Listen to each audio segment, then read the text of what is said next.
open arms of the sea. Lonely riverside, wait for me, wait for me. I'll be coming home, wait for me.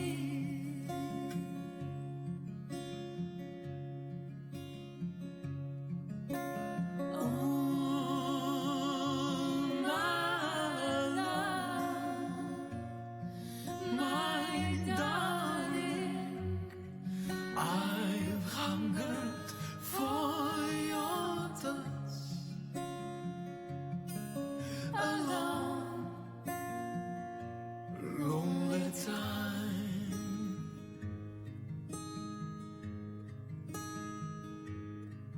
And time goes by so slowly. And time can do so much. Are you still mine?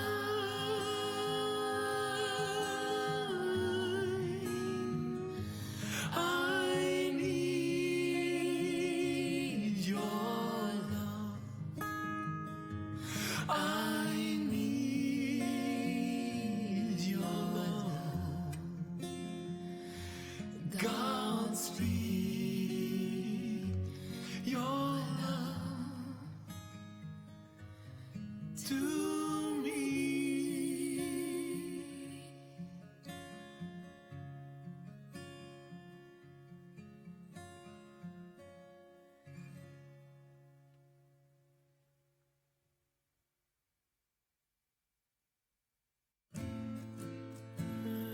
Rama, Rama, Rama, Rama, Rama, Rama,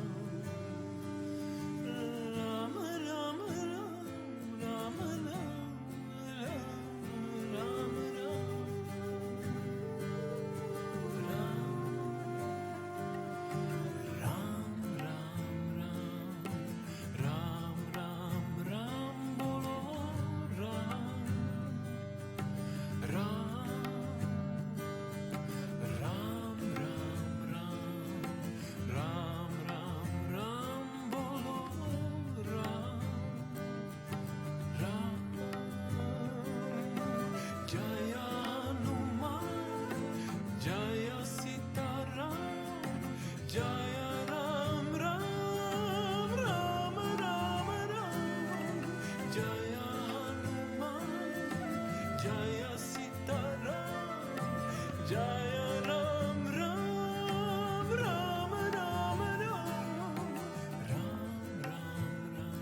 Om. Namaste. Welcome everyone to Satsang here in Rishikesh. And I would also like to welcome all who are joining us via broadcasting from around the world, who many of them have got up very early in the morning in order to enjoy or to experience Satsang in real time with us here in Rishikesh. So big welcome for everyone. Very good.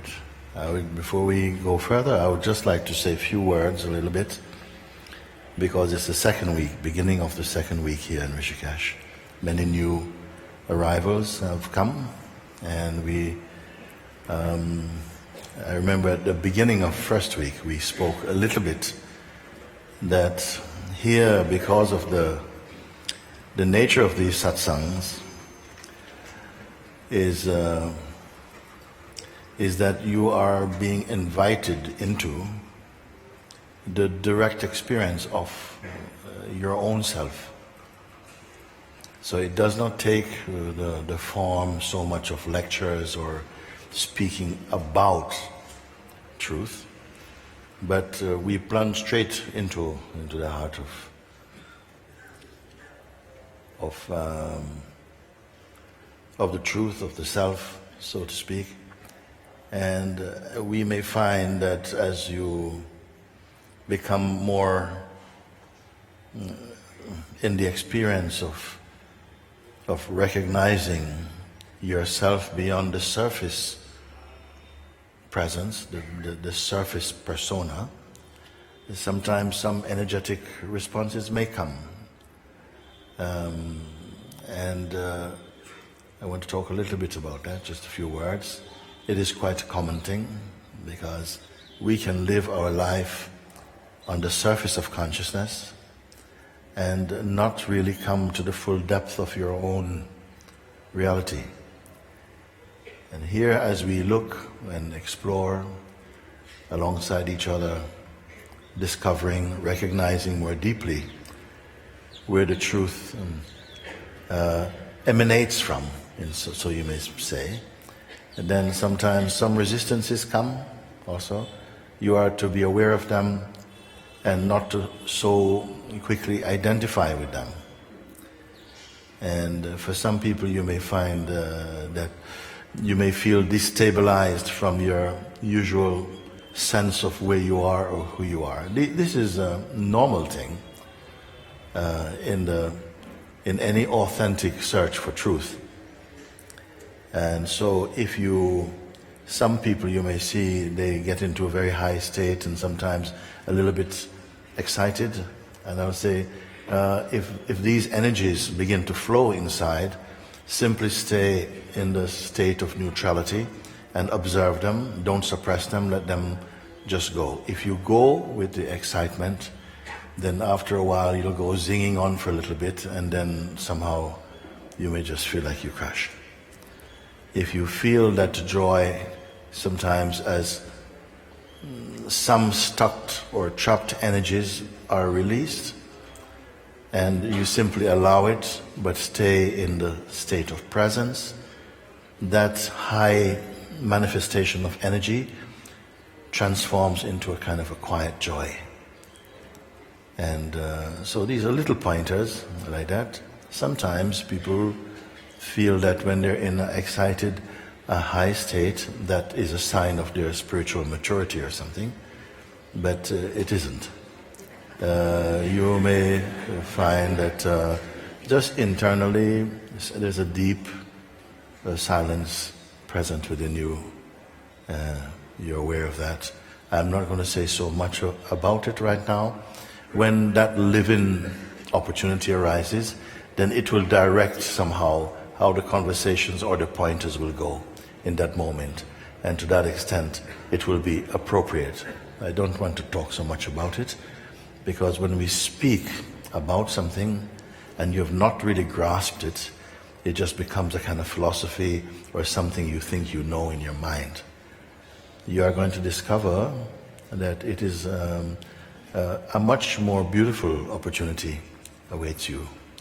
If your urge is for a deeper understanding of your true nature, you'll find that something, I may use the word grace, because we can't explain, that some assistance is there helping you to go more deeply into the state of grace and peace, and to open up, to invite a deeper merging of that.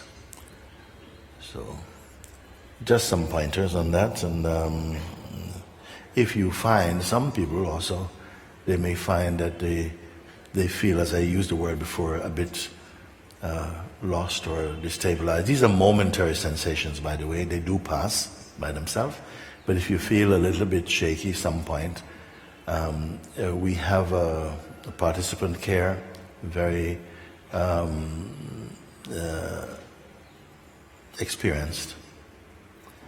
And you just need to, I think you may have been introduced to them or not. Participant care, can I see where you are? And some of you? You can, they are standing up, some of these people, one at the front here and so on. You can just come and just say, can I come and sit with you for a few minutes? And you can go and sit down for a little bit, and you'll find that all is just good. So I'm not saying this to, I'm aware that there's a subtle risk in saying these things, that people start, what's going to happen to me? The most beautiful thing is going to happen. You see? In any authentic search for a truth, or for even one's own true nature, you will come across some little bumps. Sometimes strong resistance. Some people very strong, because there is an energy also, a force that is in everyone, that seems to work to keep you in a state of just personhood. So your attention is always concerned about just momentary things, fleeting things, nonsense things also. Although you have also another side that is moving more towards the light of truth. It seems as soon as that is triggered into a stronger movement, then that contrary movement seems to come into play more. But I want to remind you that you have the advantage, because you are already the self. Though it may seem a strange thing to say, the self is ever perfect, unlike the person. And we have grown to accept the person sometimes as the fact of who we are. And you have to be strong to begin to see that it is the fiction of who we are. And as you move more deeply into the fact of presence, it will not be a painful discovery. So, can I leave it like that for now, and then we see how things unfold? Very good. So, welcome to Satsang, everyone, and very happy to see you all. And please come.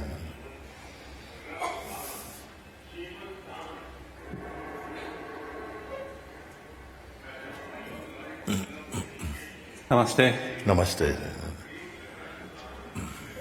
I'd like to share a dream with you, and I have a question about the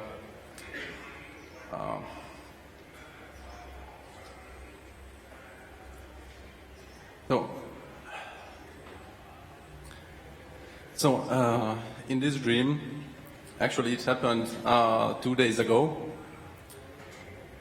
I'm sleeping, and I dream I'm sleeping. So I'm on the same place, and I recognized somehow I cannot be die. Maybe the space try to kill me or something like this, but it's a very hard feeling.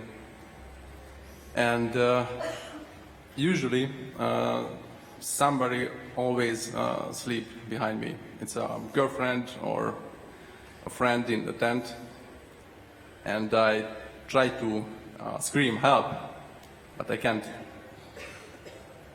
nothing come through his mouth. Only just a noise, something like this. And this feeling is not stop. It's usually this feeling is for minutes, for long minutes. And if I'm lucky, somehow, somewhere behind me is wake up for this noise. And then I wake up and I recognize I'm crying, or I feel very bad. Yes. So I felt after when I follow you, I felt somehow I have to tolerate this feeling or something like this, but I can't. I know somehow I identify it with this body. So Yes. It is not so uncommon. It's not such an uncommon phenomenon. Some of you may have experienced it maybe once, at least, many people. And some are experiencing sometimes regularly, where you feel maybe you're awake but you're unable to move, for instance. Like something is holding you down on your bed. It can happen like that. And then some panic come and you're not able to move. Even you want to move your hand but it won't go. It's like it's not under your control. You see? And many people have different things to say about that. What I say, I did not say that you just have to tolerate it in that way. I say actually, the more you fight against it, the more tighter it seems to become. You see? Because one panics. When you panic, that you're not able to relax at all. And the mind starts to, in some cases, your mind tell you, like supposing people come and you look pretty dead actually. But inside you're quite alert, you know what's going on, but you feel disconnected from the body, or the body's under control of some other power. In your case you say, a little bit of some noise come. And if you're with someone, they sometimes might be awakened by this noise. And as soon as they're awakened by this noise, you seem to come back. It's almost you use their recognition to wake up, like that. So what I would say, if you're on your own and something like that happens, now you are aware, if you've been following the pointings, you're aware that your being is here. You're in your being. Maybe you feel disconnected from the body and some fear comes, but also you can watch this fear. You can watch it. The more you are aware of the state of being, the feeling of presence, of that presence that you are, you're able more to observe or to witness without identifying or combining yourself with what you see. That ability is increasing in you, the ability to discern, and simply that no matter how fast something can happen, you find that your presence is what perceive it. And that is a tremendous experience to be conscious of it. Because when this feeling of being trapped is there, you will remember that simply it is also just a sensation and it also passes. Knowing this, something relaxes. And in that relaxation, again, the vital force begins to move. I remember some time ago we were in Tiruvannamalai and we had just finished satsang, and I was sitting outside with a group of people. We were sitting together, and someone came from one of the chai shops and said, "Guruji, please come. There's a lady who was frozen up." So this lady had come with her husband. They attended satsang. She had gone to eat something at the restaurant, And as she went to eat something, can you imagine? And she's with her husband, and he says, I don't know, I'd never seen her like this. So I said, oh yeah, yes, I'm coming, because we were in the middle of some conversation. And I said, yes, I'm coming. But the conversation was very nice. And we kept on talking, a whole hour passed. And the man came back and says, "Good, she's still there." I said, okay, come. So we went. When we got there, now people were in the restaurant. They'd gotten used to her now. So they're cut eating and so on. And her husband was looking at this. It was quite something. So I simply walked in and I saw her and I said, I know you can hear my voice. You can hear my voice. And don't worry about anything. It's just some phenomena is taking place like this. And actually you're totally free. Whenever you wish, you can move. You see? Just like this. Come. And she just went, got up. Walked around. Just something so simple. She needed to know she could do that again. It's almost I can't, because you're living with, I can't do it. I can't move. I can't breathe. I can't. And I said, no, when you're ready, you can come with me. Come now. Get up, go. You see? Now, if someone had not reassured her, of course it would pass. And she would slowly come back into movement again. But just being reassured, and now I'm saying that reassurance can come from inside you. As you relax something, just relax, don't identify, even say that this thing can happen. It's just another phenomenon, it can happen, you see. If you don't say something should not happen, and let everything simply happen, you will not find that it is against you in any way. Then it passes. It passes. The key thing is to keep the attention inside the beingness. Just keep paying attention to your beingness. You don't have to move for that. At a certain point, you don't even require the effort to keep your attention on being. It will be automatic for you. So even as you're moving about in life, you see, things happen, people shout, and there's still just the stillness is in you. It's not that you're cut off, not that you're dead, you're very much present also. But something doesn't panic so quickly. In fact, it doesn't panic at all.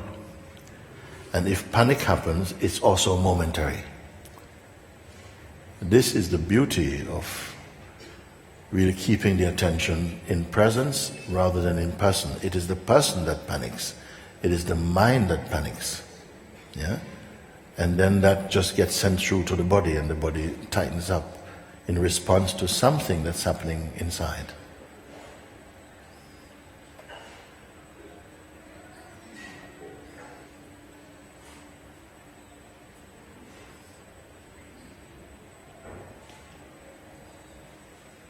And I get the feeling that there's a fear that you're carrying around. Are you carrying this feeling that, you don't want this to happen again or something like this? Is that something that you... Yeah. Yes. And it's like a panic attack. Yes. You're going to find that as you follow this and feel the strength, the emerging strength of this keeping your attention in being, that even these things, panic attack, you'll witness it also.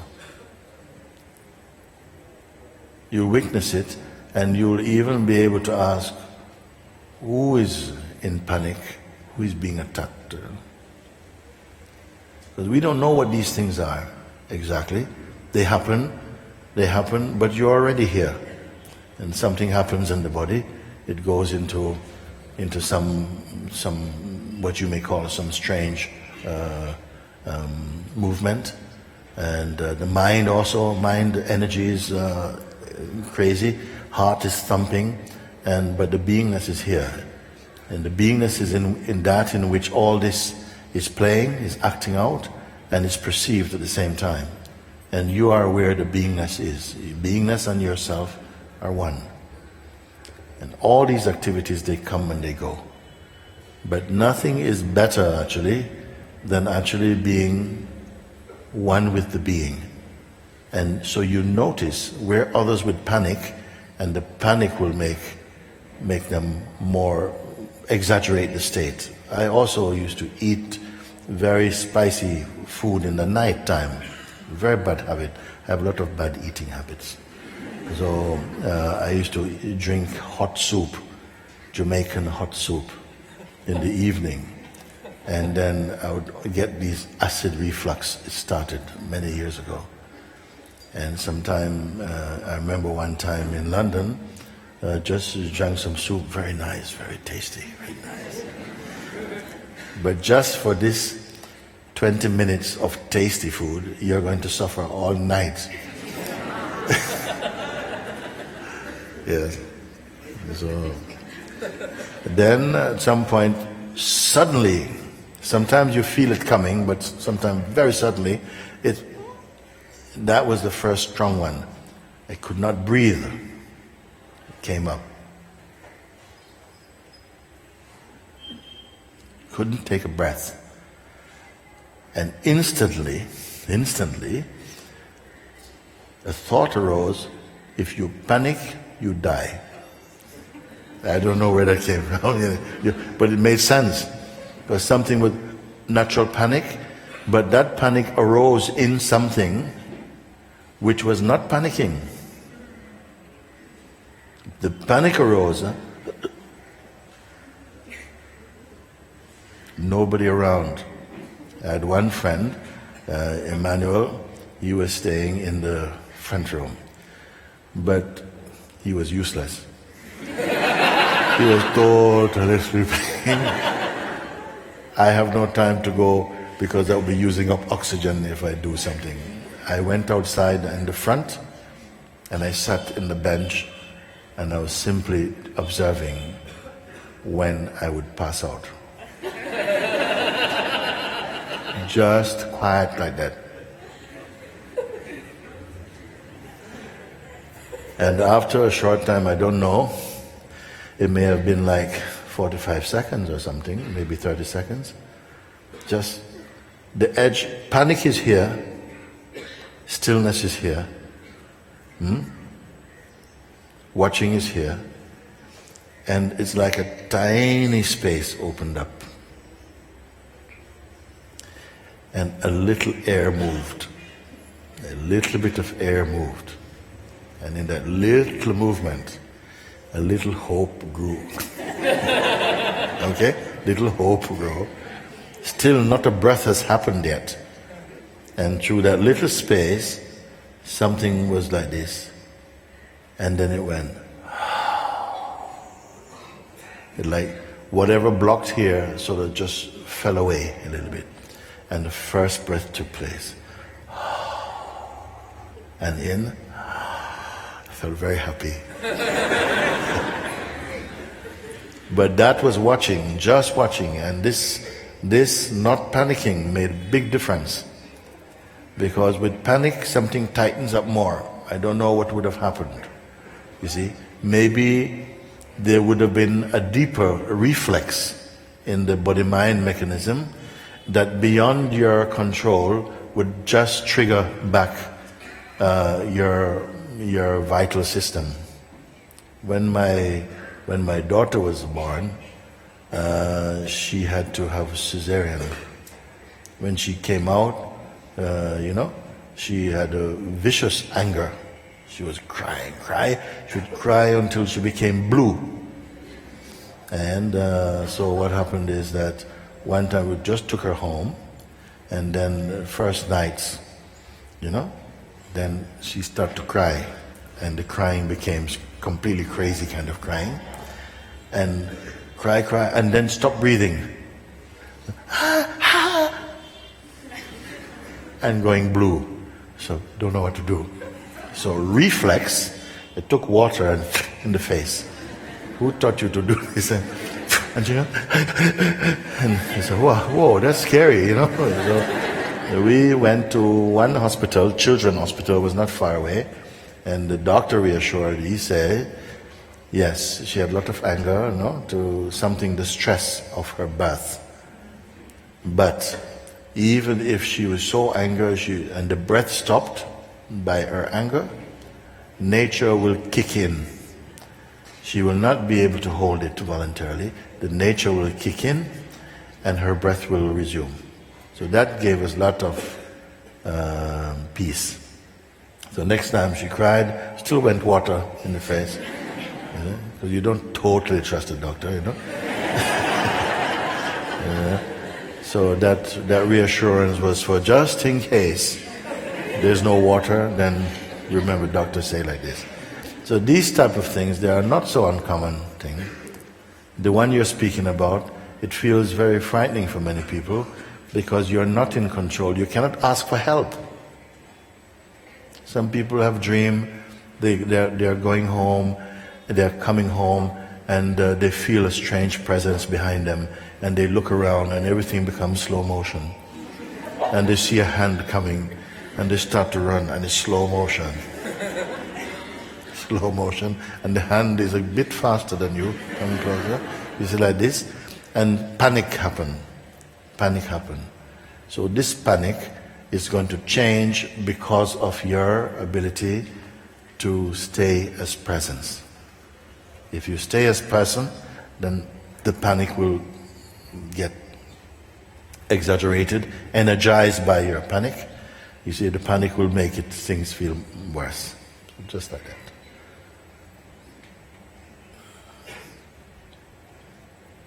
Thank you. Thank you.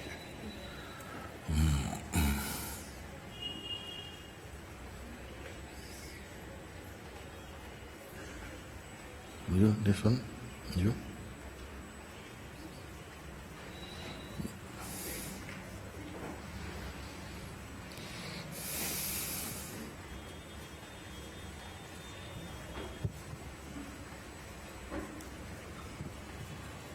Namaste, Mooji. Yeah, namaste.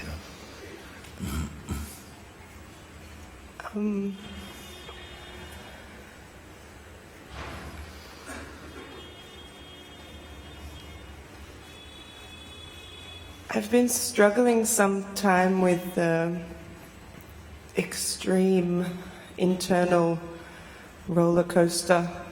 I guess maybe a lot of people can relate. But I feel that I recognize the truth, and I've had many of these realizations. The truth being that I'm not this physical body, and I am not the thoughts that run through my head. I'm not my psychological self.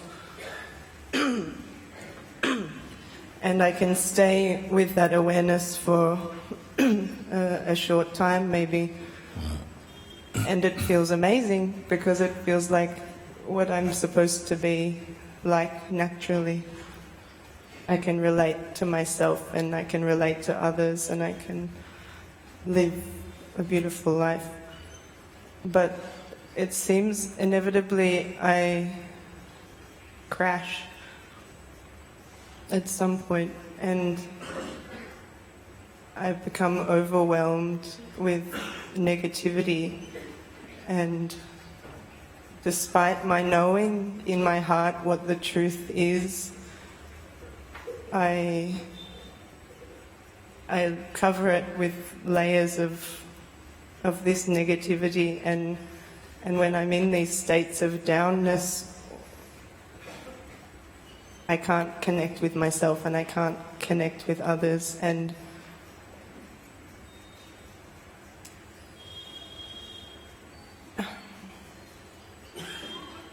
it feels like I'm keeping myself there. Yeah. But it doesn't make sense to me because I know how beautiful it can be, and then I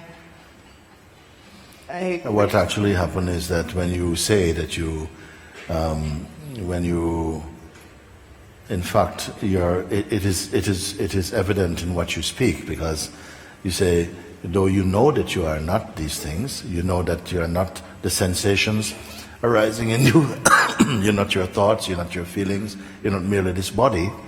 And when you are clear in that knowledge, you feel very happy. Your functioning, your interrelating with others and so on goes smoothly. But that does not mount to realization. It means that you have an understanding, and even at an intellectual level, it will produce some fruits even, because there's a knowing, but that knowing and being must become one. It mustn't be that someone knows this, like I have this knowledge, and when I go there, then everything is fine, but when I come out, then it's not fine. That is not the voice of truth. That is, you must look further and more deeply into what seems to go in and go out. And you will come to know that when you recognize that the sense of going in and the sense of coming out are perceived. Then you must stay with this. You must really check this through and through, and confirm it, not just once or twice, keep confirming, looking. Because if it is true right now, it is going to be true today and tomorrow and next week and next month. It will not shift. You see?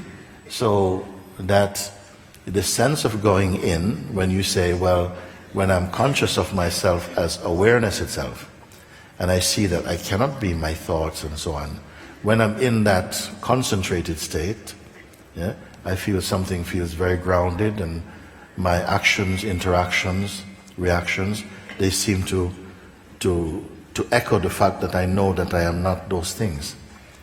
But at a certain state, when the mind comes very, very strongly, and something is believed, you say you crashed, you see? Then even the one who sees perceive what you mean by crash and knows that it's not crash. Something crashed. The idea you have of who you are crashed. But the idea you have of who you are is not who you are. And this you must notice profoundly. The sense of crashing is only built upon an idea we have of how we are or how things should be. But because it is not fully the truth, it's bound to come into trouble. And that's the point you say, then I crash, you see? So that crash is also watched. But when you are identified with your person, that crash will feel real. You think, oh no, I've gone down to the bottom again, and now and then the mind, the psychological mind, sees the chance to put a bit more chili on the situation, put a bit more downer on it, and then, oh no, it almost feels as though you are cooperating with a sense of downfall. This is all the mind's work, by the way. As soon as you grasp from a deeper place of consciousness that you are witnessing all of that, and that you need not identify even with this, however strong it might feel, then it becomes ephemeral, it becomes passing, and no panic will be fixed in you. It might feel like a little bit of discomfort, but even that you know is only phenomenal. It's nothing at all. And with increasing looking, because if you are discovering more authentically their true nature, you are going to be falling in love with that. It is a very natural falling in loveness, because its fruits are so beautiful. You see, it's not a place you visit and come back from. It is more like you're peeling off the layers that seems to inhibit the seeing of that natural seeing. I love that, and I love that process, and I feel like I do love that me, that being. But so I don't understand why I become. It feels very self-destructive. But even in your saying that you love that being, rather than you are that being, even in your saying I love that being, carries the perfume of that duality. And you know, it is natural because you may still be just what you may say in the process or in the evolutionary process of growing more fully into that. Meaning that you don't naturally let go of your persona and its history and the idea you have of yourself, because we have a love-hate relationship with that sense of being. Sometimes you want to let go of all of it, and as it feels like it's going something, hang on a second, you start to salvage things back because you have a sense that there are some good things about my person and you want to keep it. So that is different from someone who has really contemplated it and have really researched and inquired into it. And the fact that they are discovering everything that they're discovering is so beautiful, it overrides the sense of the person you're trying to save. It's just the person becomes more ephemeral, more like a dream sense. It loses its tangibility, it loses its hold, and begin to just float away like a cloud. It happens simultaneously. As you're discovering more your true sense of being, the person is becoming thinner and thinner. Like I use the expression sometimes, when it's dark, the moon is out, the moon is beautiful, everybody takes pictures of it even. Write poetry to the moon. But when the sun comes out, sometimes you can still see the moon when the sun is out. But it is so unattractive, nobody pay attention to the moon when the sun is here. So the moon in this example would mean the person. In the rising sun of your own self-realization, the person becomes almost insignificant and gradually is thinning away under the power of your own awakening. And that is something that you will not miss.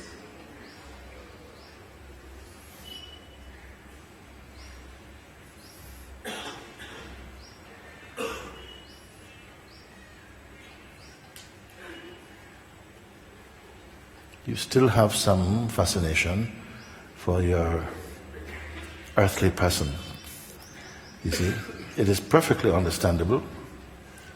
The vast majority of humankind is deeply attached to personhood. You see, you may say that we are all in a state of satsang. We're all growing either by sweet choice or by force. Sometimes we are compelled to give up and to go beyond your ego. You see? But there are others who have tasted enough to have the confidence in surrendering the everythingness of themselves to find that truth. If you are going to search for truth, if you want only 60% of truth, it will be very, very difficult. But if you want all of truth, it will be very easy.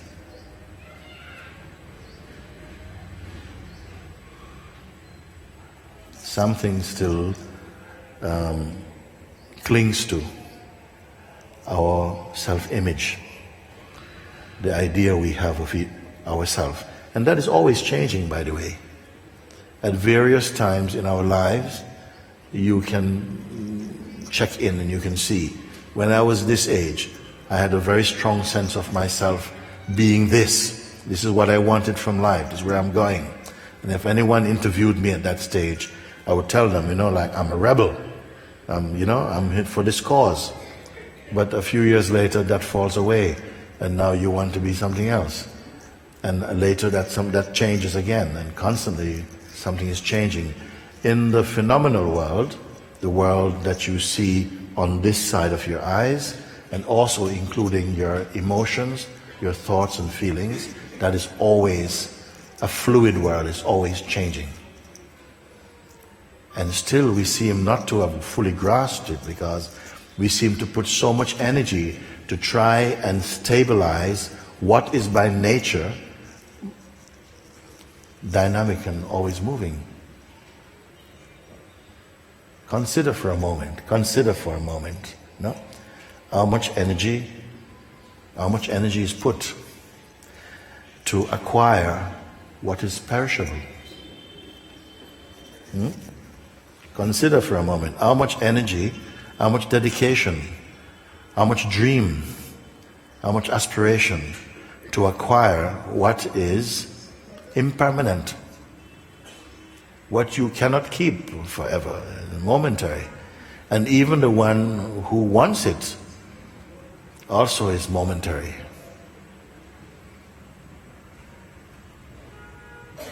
So many things, when you're face to face with them in the actual time, they have a certain strength of appeal, they feel tangible and real, but another short time they've passed and you cannot bring them back, it's gone. Your feelings about them also change. It may take a week, 2 weeks, 10 years, a lifetime, but it is subject to change also. That doesn't make it wrong. But it is an awakening when you see that we put so much of our life invested in what you cannot keep, all passing.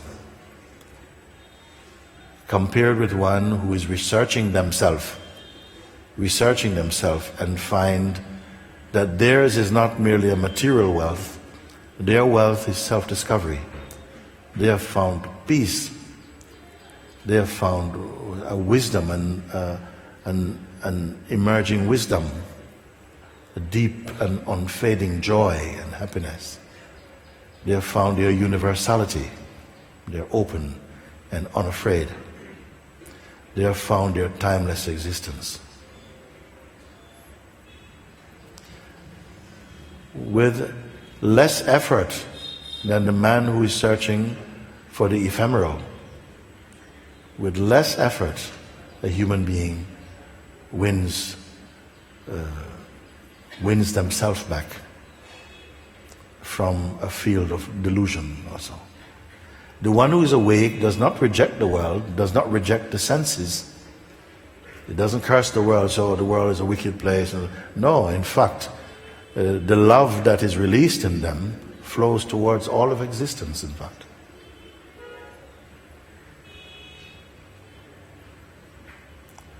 Considering such a thing,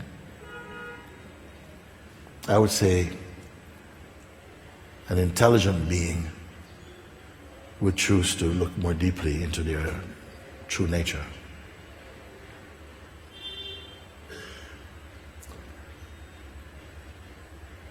We are here for this. And the results are immediate, in fact.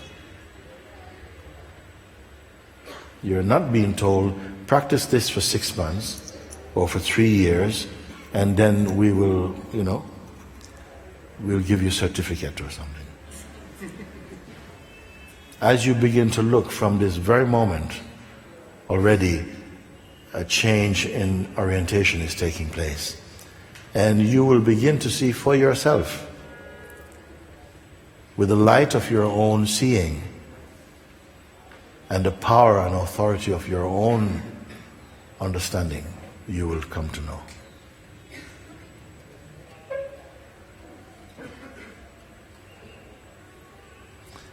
When you're ready for that, I'm ready for you. When you're ready for that. If you want to speak about it, we can speak a little bit about it. But when your heart really opens for that, it's as though some universal power come for you. Because it knows that longing in you. And nobody can fool it.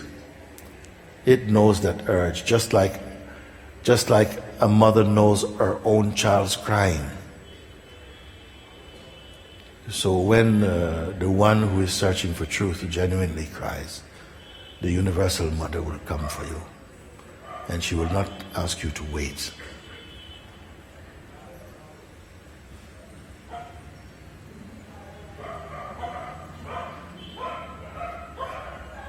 I'm afraid every time I reach the depths of this roller coaster. I can stay there for months, and it's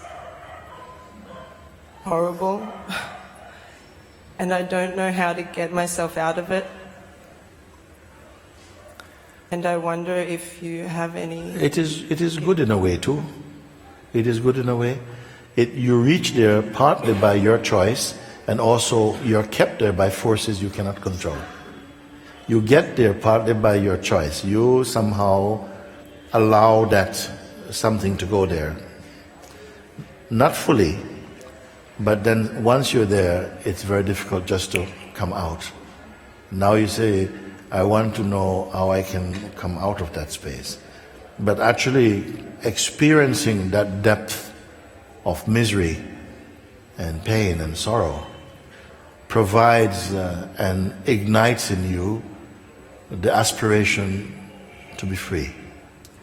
Because when you are in the surface consciousness, you're enjoying your sense of self, you're quite happy. It's almost as though you have happiness at will and you enjoy, but you have not gone deeply, you see? And that's why you have this fluctuation. When you are truly committed to your own freedom, this fluctuation will maybe get very strong for a bit, but then it will drop away. You see? You don't need techniques to be free. Your genuine urge for freedom brings to you the correct pointers and guidance you will need. More how to do something is not so helpful. Maybe it might seem to help you a little bit, but then you can't sustain it. Yours must be a genuine discovery that in the end becomes effortless. If it is something that you have to maintain by practice or by effort, then I will have imparted to you a burden that you cannot fulfill. You must discover for yourself the truth, that the truth lives, it is alive, and it is independent of your psychological self. It's like reacquiring the taste for your true self.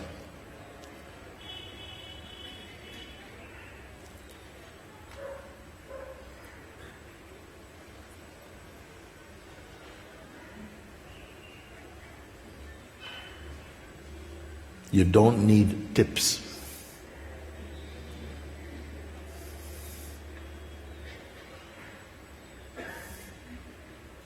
Thank you. Thank you. Very good.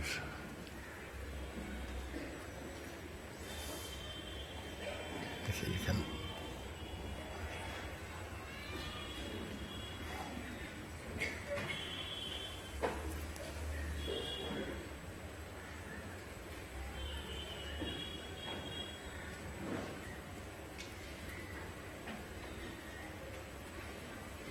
Namaste, Mooji.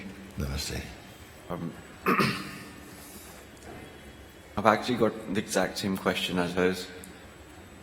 And I got up today, this is the second week, so I got up today and my mind was totally reversed. I mean, the first week I thought everything is very good, but today I feel a block over here. What happened? I feel a block over here. It's everything is frozen for me. My head's hurting, and I'm just. Sorry. Go ahead. I mean, I'm not able to make sense of anything at all. What makes you think that is bad? Why it makes you think? Huh? Because I'm undecisive of anything and everything. I can't decide. Yeah, that's not a bad thing. It only feels bad if you want to decide. You see, sometimes I need to decide something, and somehow the universe is not standing with you today on that one. And then you say, it's block, frozen block in the head. So good. You have to learn the different rhythms of the life force and how consciousness give back the reins to consciousness. Give back the power to consciousness, not to your person. Your person wants all kind of things, no? And why is it happening like this now? Because you have stepped into the energy field of satsang, and something is retraining your sort of behavior, maybe you can say this. You're seeing that it is okay if something feels stuck. Don't panic, it doesn't mean anything. It means the mind doesn't want to work on that right now. Can you accept this? If you accept it, it's really nice, fine, good. I try to listen to all your pointings. Yes. But then if I'm listening to you, my mind takes me somewhere else. And then I try to put it back to listen to you again. Yes. I don't remember anything. Yes, yes. Yes, yes. Yes. This is quite common thing. You're listening, and one side, a certain aspect of the mind, as I told you before, doesn't want you to be free. Okay? As you're thinking, I'm talking, I'm telling you, showing you now the mystery of the existence, and you're thinking about muesli and a nice pizza or something like that, or something. It goes like this, very random. It's like, ra ra ra ra ra ra ra ra ra ra. It doesn't want you to hear. Actually, physically, it can do that. Physically, you can't hear. I'm talking, you can't hear anything. Mind can do this. Mind can give you a big headache. As I was saying yesterday to some friends, if it starts to resist, it starts to feel the resistance is coming up in the mind. It can cause the telephone to ring, and this is some relative telling you, listen, you need to come home right now. And you say, Mooji, sorry, can we continue later? And it can take all these shapes. You see? It doesn't want to hear this. It seems like that. It doesn't want you to know the thing that will, because it doesn't want to cooperate with anything that threatens its existence. Later you're going to find that it doesn't exist. It is only believed to exist. And your belief empowers it. That psychological mind cannot work by itself. It runs on phantom power. Phantom power means it is taking the power from you, your belief, energizes it. So all the things you are speaking about is very familiar with anyone who is searching in a deep state of search. They know this. Sometimes the mind, not going there, sorry, you can't make me move, and this type of stuff. And who is it speaking to? Who is it resisting? The self? No. It's not resisting the self. It's resisting the idea you have of yourself. This is going to it's a slow release tablet, this one. Many people don't get it. That the present self-image you hold of yourself is not your fundamental truth. It's work in progress. It's a mask. It is not complete. You identify it because it carries certain characteristics, certain tendencies which you've identified to be yours. Those tendencies are subject to change also. Everything that you presently accept as what you are subject to change. Your deeper self is not at all involved in any of this scenario at all. And that has to be discovered. So, back to this point, your mind is frozen. Mind is frozen, shh, not doing anything. Does it mean you are frozen? Mind is frozen, does it mean you are frozen? Aren't you the witness of frozen mind? Why is mind freezing? And why does it matter? Because you want something from mind. You want something from mind, and mind goes, shh, no. And then you say, oh, sorry, Mooji, nothing's working in my mind. It's just switched off, it's frozen. But to someone else, that is, it's a holiday then. If mine is frozen, he can't trouble you.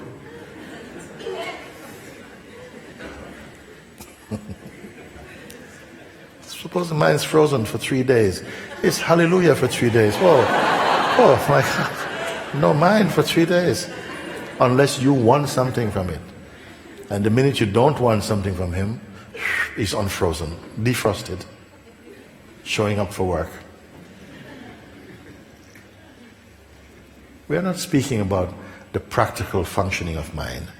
You're speaking here about the psychological mind, which is very much identified with your sense of person, your sense of being, who you take yourself to be, your history and all of that.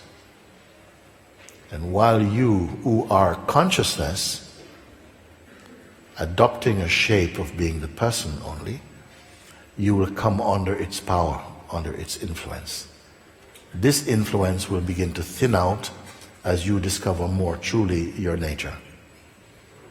Guarantee. Guarantee.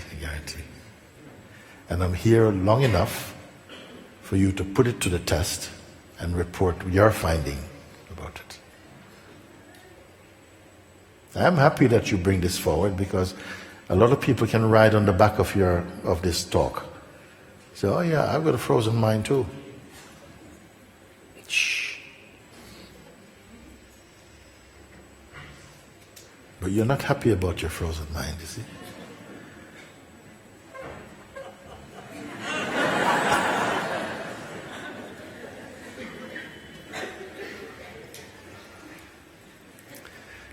So the mind is happy that you're not happy about frozen minds.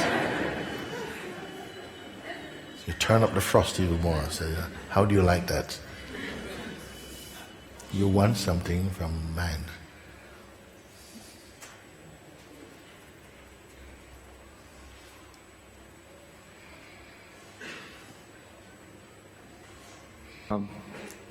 We had 3 brothers, born in the same family, being brought up in the same way. But somehow all of us have different thinking. Yes. The other brothers can adjust to everything very easily, and I cannot. The other brothers can do what? They can adjust to They can everything. what? Adjust. Adjust. Yeah. Adjust, okay. They can- Flexible. Yeah, they can. They're okay with everything, and whatever comes their way, they're just smiling about it and just accepting it. And whereas I am just like in pain all the time, and I just wanted to stop. That brought you here. And it can stop, but not necessarily by forcing the mind into some shape. You only have to discover more your true nature. And that which is troubling you now, it will not trouble you. The mind, the psychological mind, is a highly overrated thing. We put so much, because of our cultural conditioning, we put so much, we have invested so much in the mind. Mind has become our guru.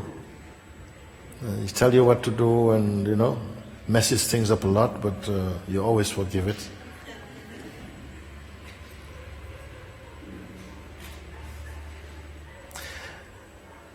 Let's start at this frozen mind place. The mind seems to have gone into some kind of seizure.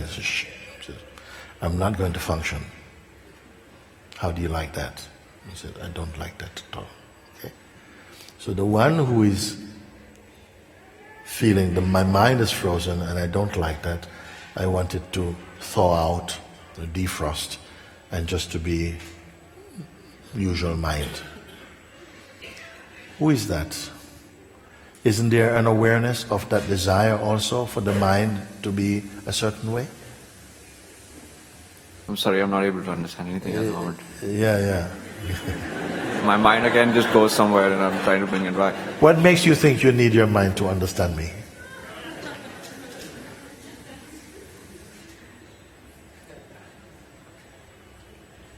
Why you give it to your mind? Why you say, I'm sorry, I'm not understanding anything because my mind has just left. Mind has just left the premises. I'm sorry, I can't understand it. What makes you think that you need your mind to understand what I'm speaking? It's not you need your mind, it is going so nothing's coming in. But you are here. And you are aware of this. You're aware that something says, it's the mind that says, I can't understand, I can't listen to what you're saying.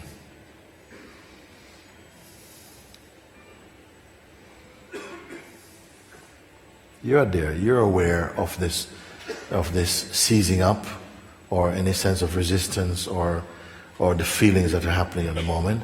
If you don't mind about the mind, if you don't mind how it feels for a moment, just say, it can be like this. I didn't create this. It is just a sensation. Did you hear this? Did you hear this? Yeah. Yeah, you heard it, right?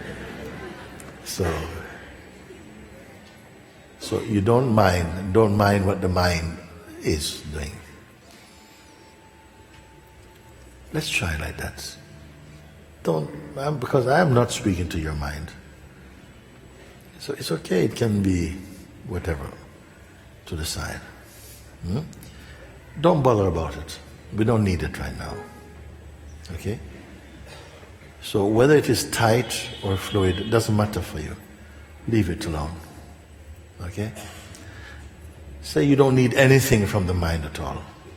You don't need anything. While we are speaking, you don't need anything from the mind. Leave it. Accept this. How do you feel?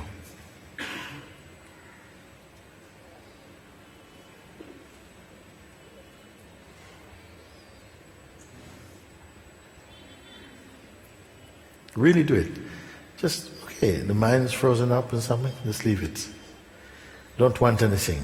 In fact, don't want anything at all. Just leave the wanting or the need to control or to be a certain way or to get a certain result.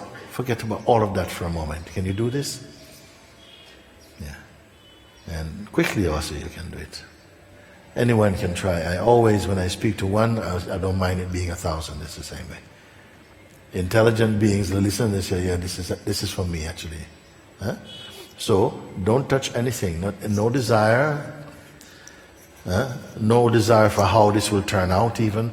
Don't touch anything at all. Don't just, because you're here. Don't touch any need or desire or attachment or the need to control anything for a moment. The mind has helped you in the beginning. You said, look, okay, I'm out of here. That's good. Let him out. Don't touch anything else then.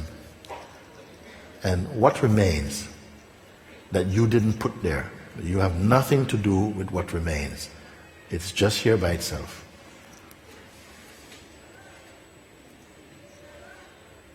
There's nothing going on. Yes. It's nice. Yes. Yeah. Nothing going on. Now, normally, in our culture, that is not so acceptable. Nothing going on. What have you got to say, John? Nothing going on. Okay? So for you, nothing is going on. Okay? But don't put the cultural or traditional, judgments to that. Nothing's happening. Nothing's happening. Just try and be with this nothing happening. Don't judge it. Be in that. Be one with that. Nothing happening. Suddenly mind is going to want to come back. It's going to quickly defrost and has some opinions about nothing happening. But no, you're not interested in what he has to say. Just be in the nothing happening. We are good on this one? Nothing happening. And don't be waiting for something to happen. Don't touch that. When is something going to happen? No, forget about something happening. Just be in nothing happening.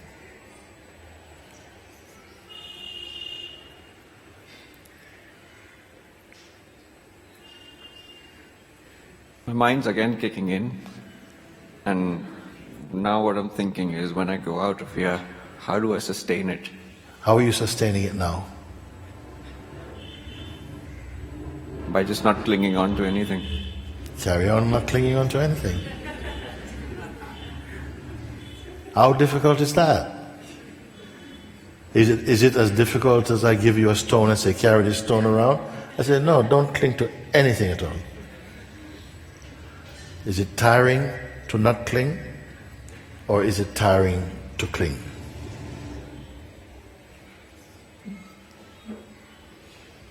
Don't cling to anything at all. Mind just saw that, listen, this freezing up thing is not working at all. Hang on a second. Quickly we thought.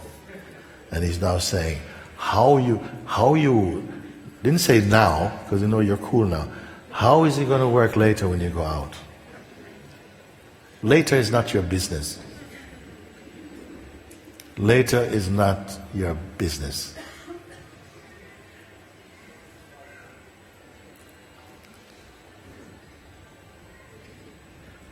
How is it going to be when you move over there?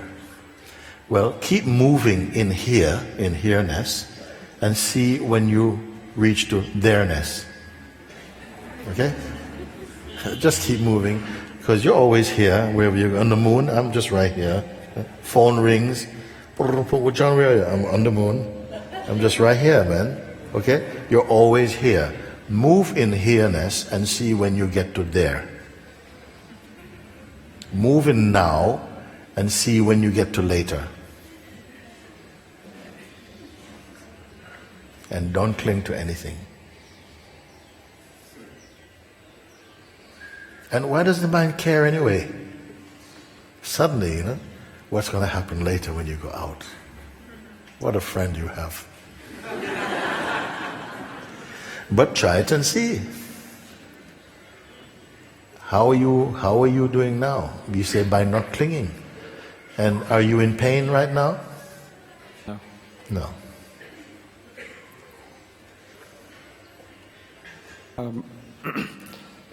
So when I get back to my work, That's your trouble, When you get back to your trouble. Why don't just stay right here now? Just be in here now. And then when time to be in work comes, then you see what is in work. I'm going to give you a contact for me. You say, now I'm in work. Okay? But while you're here, just be here now. okay, thank you. Yes. Yeah.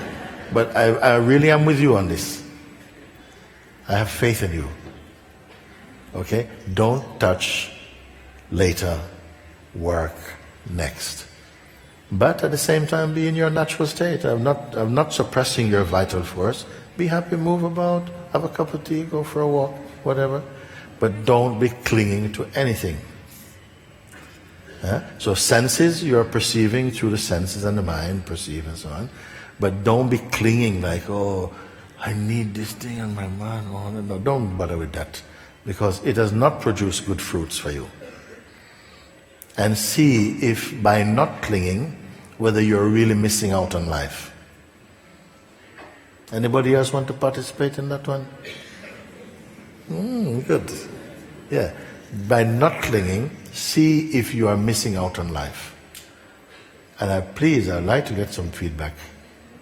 It will not take long. You're challenging a great assumption here. A great assumption is going to be challenged just simply like this. You feel you cannot do without your mind. The psychological mind. We're going to see if this is true or not. We're going to see if your life is worse, painful, struggling, without this stickiness, this bad marriage you have with your psychological thinking. And just try it. Try it. But don't be listen to what your mind has to say all the time. What? Oh, Don't be in that. Leave him. Leave him out. You will go like this? Yeah. I'm very happy. Thank you. Thank you. Thank you so much. I'm very happy. I feel very encouraged.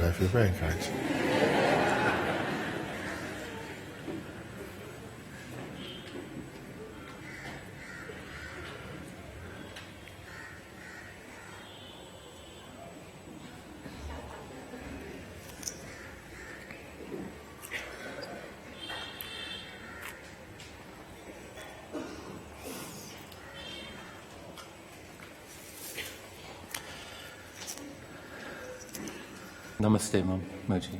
Namaste.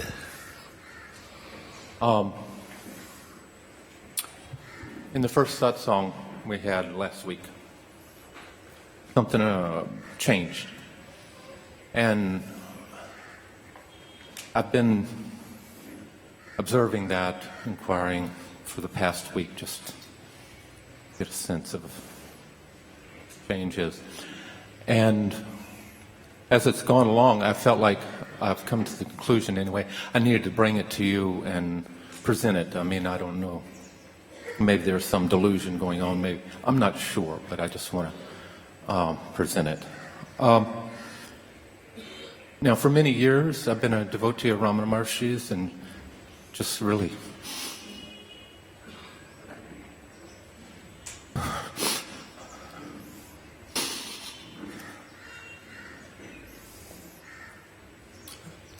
I'm just speaking his name.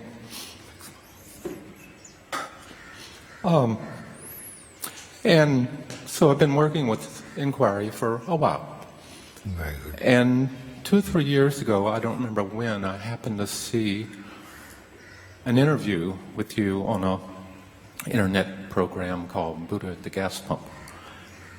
And when I first saw you, my heart had this yesness.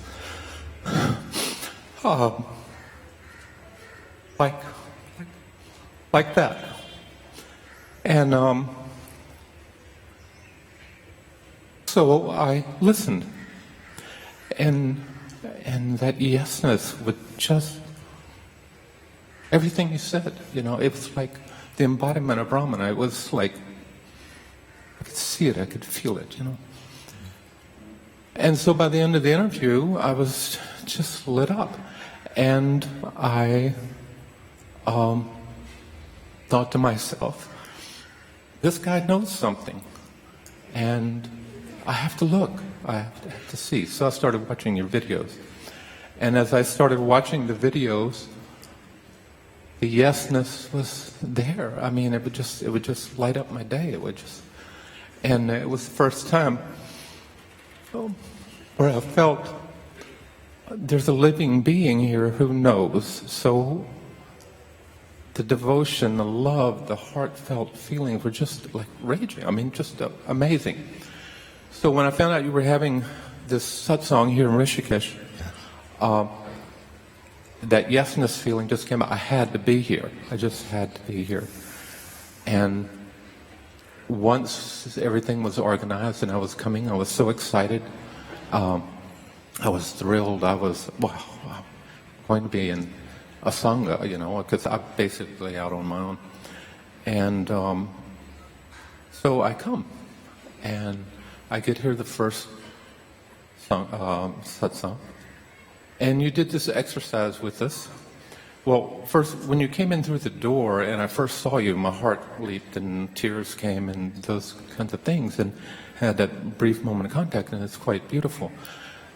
And then the satsang started, and when you took us through a process of just dropping everything that you speak of, I did that.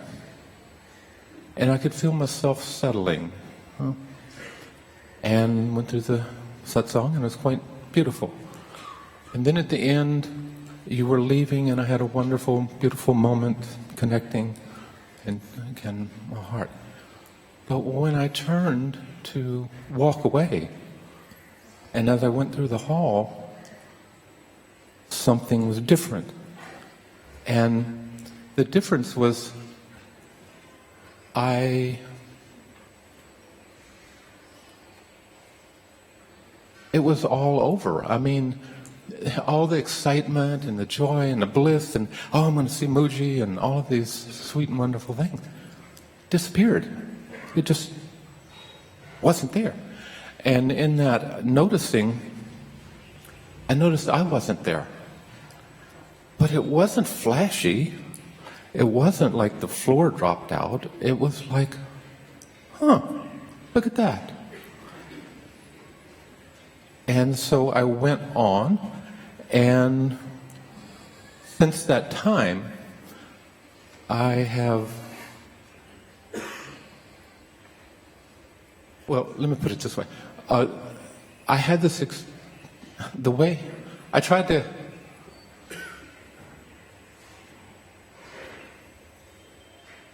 the only way I can give it is like as a picture, because this is sort of what came to me.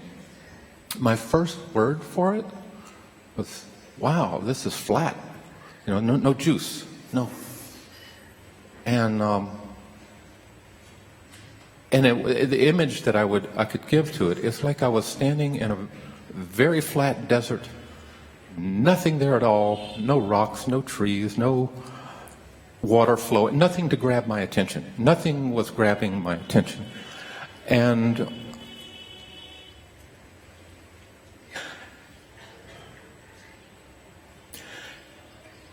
in that space, it was more of a, look at that. It wasn't like excitement. It wasn't like, you know, or anything like that. Like I say, the juice was kind of gone. It was like, and then as I inquired into it, stayed with it from that, it gradually changed from feeling flat to just feeling spacious, or feeling, let's see, you use the word empty, just nothing. I mean, it was nothing. And like when I moved from here to my hotel, just as an example, any activity really, I walked to the hotel and I smiled at children, and I got to the hotel and nothing registered. You know, it was just nice. It was the kind of experience that it's been is not like there's anything bad or right or wrong or good or necessary or not necessary. It's just, well, it is what it is, you know, kind of thing. And so I've been moving with that this past week, and the sort of a surprise, I guess. I wanted to use the word shock, but it's not really shocked. It's just I've heard your words so many times about emptiness and dropping things and just being with that and going forward with that. I've heard so many times. And my heart would sing when I would hear that. But in this experience, it's like, that's the way it is. But the surprise part of it is somehow it went in, and I feel like it's really that simple. It is like, that's how simple it is. It's not, I remember, especially when I was first beginning with self-inquiry and stuff, sometimes it felt like work. You know, it felt like, oh, I got to remember this self. Oh, I got to relax. And this wasn't that. And the other piece that kind of surprised me is that the sense of observing, and it's sort of like the presence was there, but sort of not. And then the mind, because I have a very active mind, you know, it just flitting around out here, doing whatever it does, and the body is moving, but there's no effort to that. I mean, I'm surprised it's all going on at the same time. Like, I don't know what I imagined. So, just making this report, the thing that just sticks with me so much is that it's so simple. It's just so simple. Yes. Thank you so much. I am very, very happy to hear it. Because that is the flowering of consciousness. All that you imagine it to be, it will not show itself like that.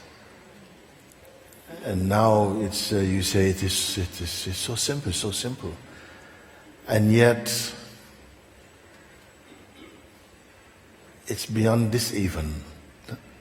So continue in your isness, continue in the state of isness like that, and it will continue manifesting in its beautiful spontaneity, everything like that. Don't hold on to any conclusion about anything that you experience at all. Everything is simply moving through in that which is unmoving.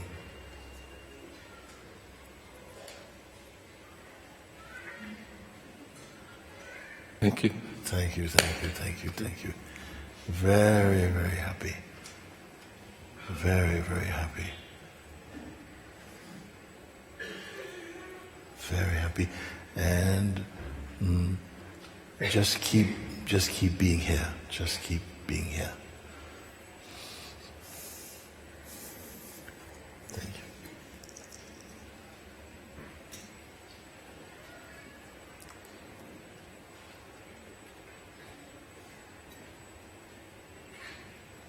you. It may seem very strange that being, advised and pointed to this space of, like, I use the word emptiness or the silence, and that we are not preparing for life to take any particular shape at all. And yet,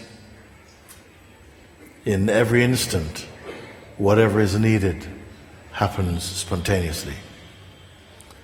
And more appropriately than the most skilled planner can attain. More appropriate to the needs, faster than your mind, to the extent that you will hear words coming sometimes from your mouth that you are listening to for the first time. Unrehearsed. You're not carrying around a bag of techniques, nor any tactics to manipulate existence or to push it into any shape. You are the existence, and you're also the witness of this existence also. And you're right. It's not about it's not spiritual excitement. Those states can happen. Beautiful ecstatic states may happen also. But they will fluctuate and come to rest back in you.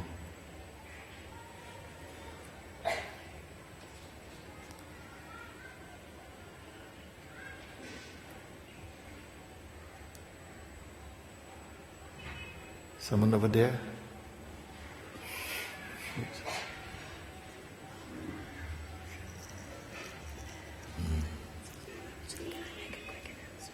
Okay.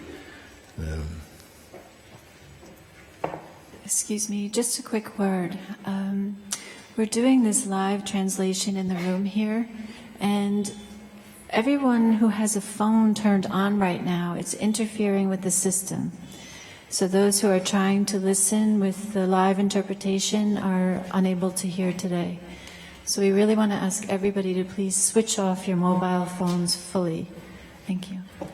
And also because we are, these satsangs give me a chance to say also that there are a group of beings who have volunteered to translate, I think, in about 12 languages now, simultaneously. We are doing translations into many languages, and also in Hindi. It is being broadcasted outside also now. And so phones will interfere with the transmission. So if you can do that, it would be very good to turn them off. Namaste, Mooji. Namaste. Today I have come here for your grace to awaken me. I'm not asking anything else. As per your YouTube videos, 2 months back only I saw, and I was pulled to you Yes. by that great will of God. And once you had said that something bites you, finally, after all your turmoils of life. For a long time I've been seeking God, but finally a stage comes when something bites you, then you rush for that. Yes. And recently that bite came, it was very, very painful. And that only pushed me today to rush here. It was very difficult for me. I don't know, I was so anxious that you should call me, that I should get the chance. Very good. And by the grace of God, today I'm here. And I'm only asking for you, your grace to awaken me. I cannot wait any longer. I don't want to be a personality. I don't want to live in duality. I don't want to visit this planet again as a personality. You don't want, or you I don't want. Don't want. Good. I want to end the cycle of birth and death. As simple as that. Yes. And what would have brought me here to this stage? Definitely, Mooji, you'll know. You'll know everything. Well, I can fulfill my part. We see if you can fulfill your part. Okay. Okay? Because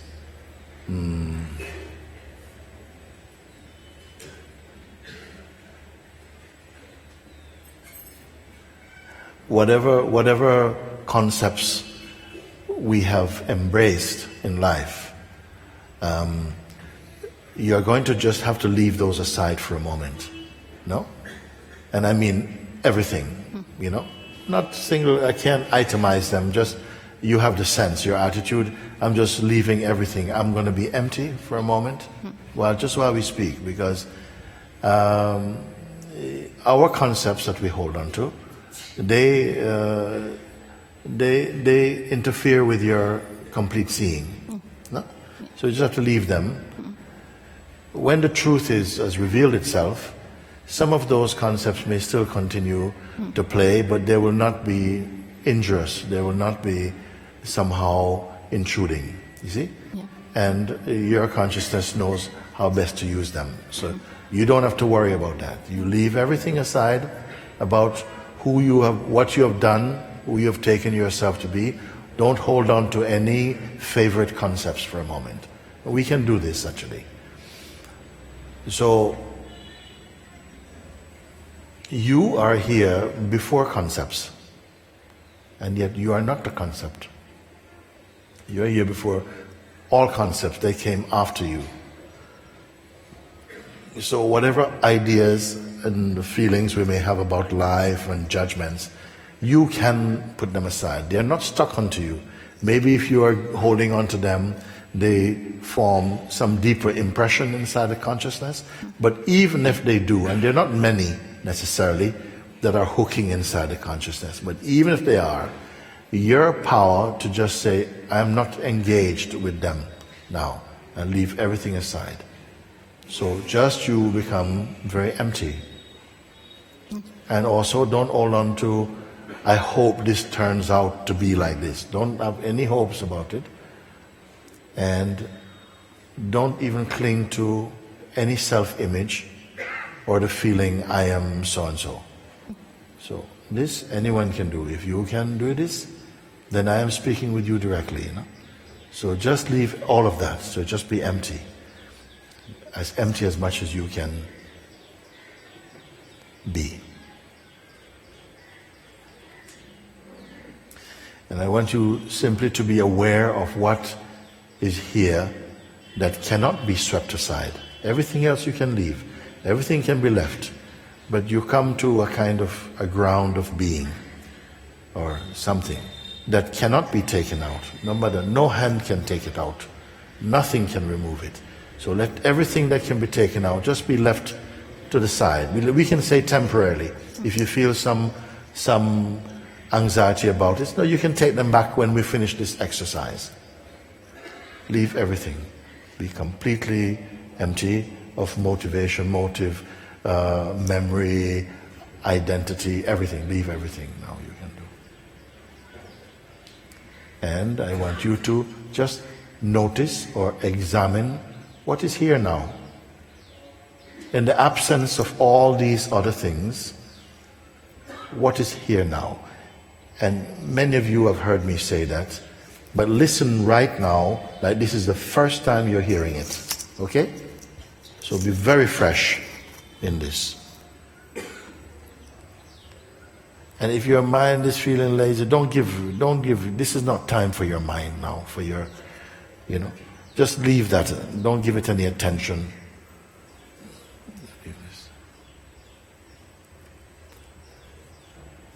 First, what you notice is that you're still here, isn't it? Isn't it? Leaving everything, every thought, your strongest belief, your strongest idea, identity, leave everything aside. Leave everything aside. You have to be totally empty. Nothing from past is required, nothing from future is required, nothing from present moment is required. Leave everything. Having left everything, something remains here.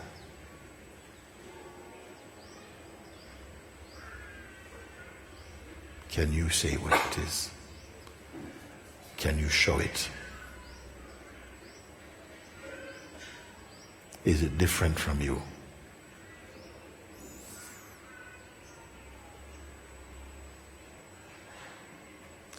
Your personality and its history and its fascinations we have left aside. Because that is something that's always changing color. It's a chameleon. Leave that aside. Leave everything aside. What remains? Senses are functioning.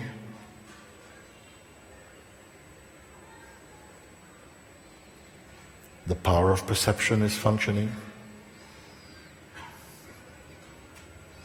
The awareness of the power of perceiving is functioning. You cannot take this out. It's there.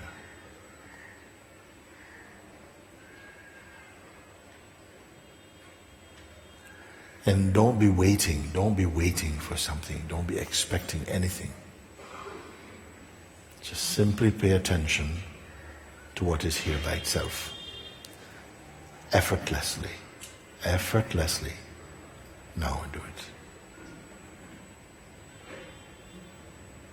Don't listen to what your mind, any commentary from the mind is not admissible.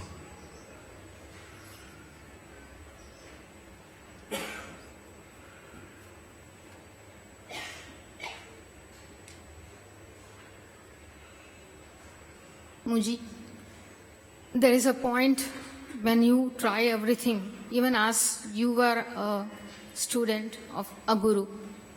There was a point when you had to reach your guru, and that time your ego was triggered by a guru and you were very angry. You packed your clothes and then you went for a walk. You were very angry. Something from inside you, the devil, it was brewing. And when you're walking, and then you said that suddenly your guru shattered your ego, right? Yes. So that is called that grace. I am waiting for that grace. No matter how much we try, there is a point where something else has to come. No, you are not following me. Yeah. Grace is pointing you. Listen to grace. Leave everything. My story is not going to help you right now. Leave everything. Leave everything. Because you're holding on to a certain shape. You're saying, well, this happened to Mooji, it has to happen to me like this.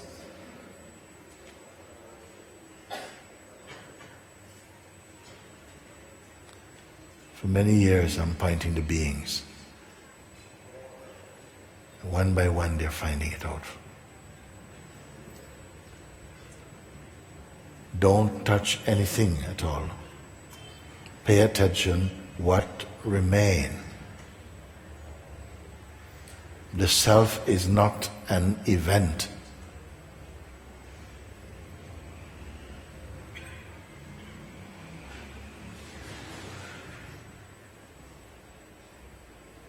It does not have to produce any effects, no big bangs or nothing.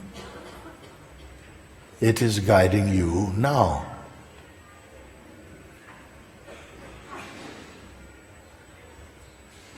So those expectations I cannot accept. They are getting in the way. Clean your house now. Don't hold on to anything at all now.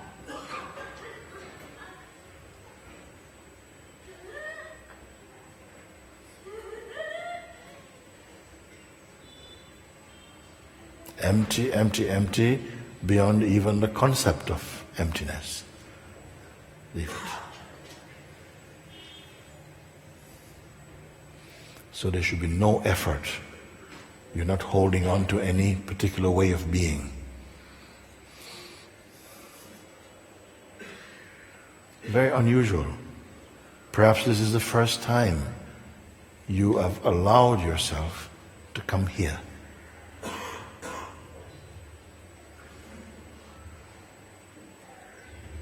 All your concepts leave aside and don't pick up any new ones.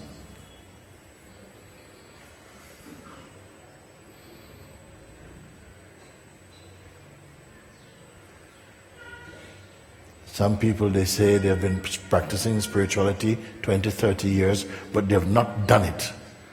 They have not done it. They're still retaining something. They find some pocket to hold some concept, something you're holding. Put it out now. Put it out now. Now is your day. Now is your moment. Don't expect any earthquakes, any flash of lightning. Don't expect anything. Just leave everything at all.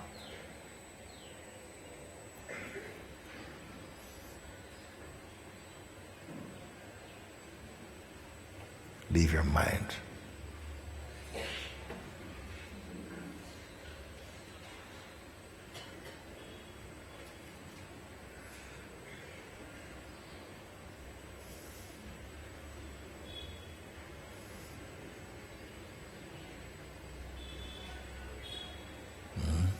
Yes, Mooji. My energy is also very low. It's been Can you listen? Can you listen?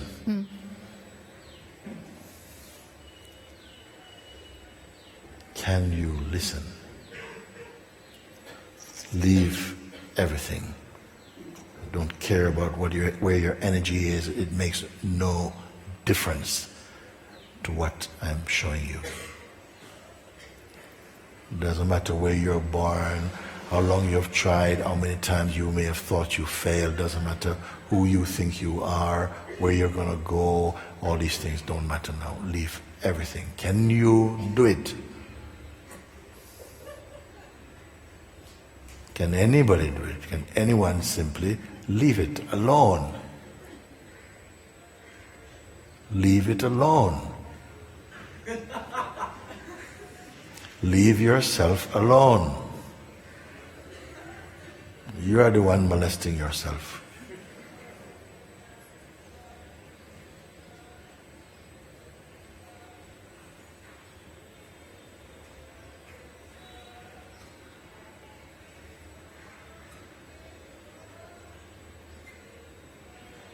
And as I said before, you're not in a state of waiting. It's not waiting. This is another trick of mind, waiting for something to happen. No happening. The self is not a happening. It is not an event. If something amazing happens, it is only to remove something that has to break open. But now don't be thinking, well, nothing is breaking open. Just keep quiet, leave everything. Can you do it? See? I'm not going to call this any name. I'm not going to put any labels to it. I'm just saying, can you do it? Leave everything now.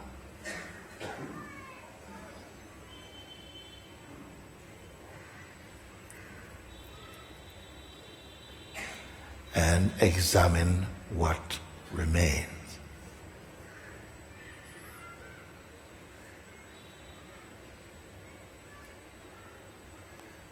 Don't save any idea about yourself. Don't define yourself. To define is to confine.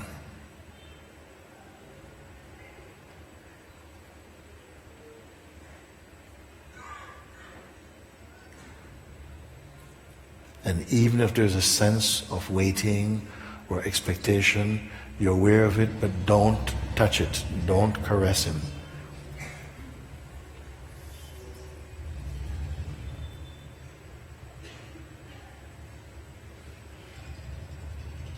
You be like zero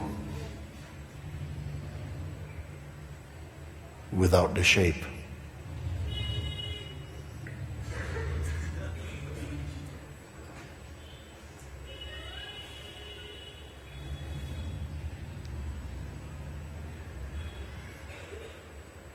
And speak from here then. Nothing to speak, Swami. Mooji, am I going with your grace? Are you staying with my grace?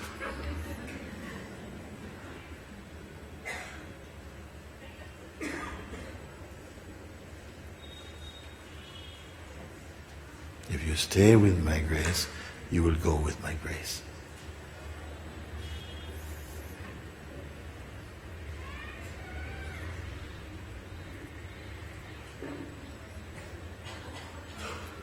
Leave all expectations. Leave all expectations. Sometimes we have a subtle idea that something should happen and I will know. Leave this.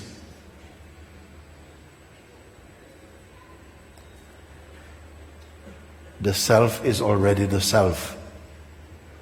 It has nowhere to go.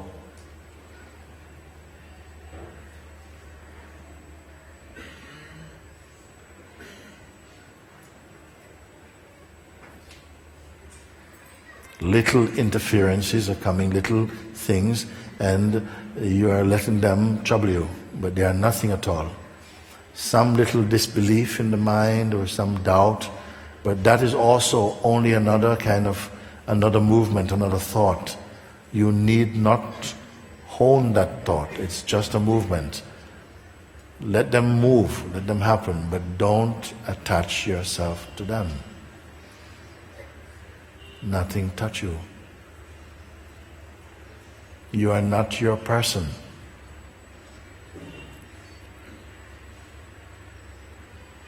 Leave all your roles. Go beyond daughter, mother, wife, friend, Muslim, Christian, Hindu, atheist. Drop everything. Don't define anything at all. And you will find something.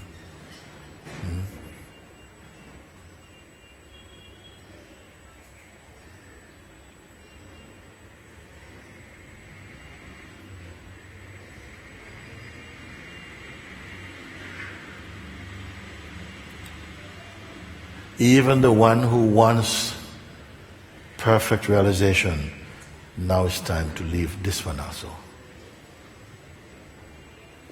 That one brought you here, but you must leave him here now.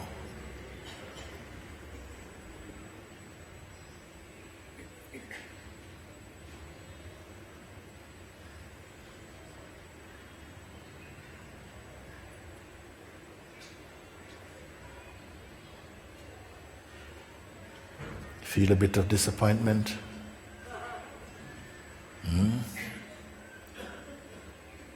Comes from mind. All this noise is from mind. You are the silence inside silence.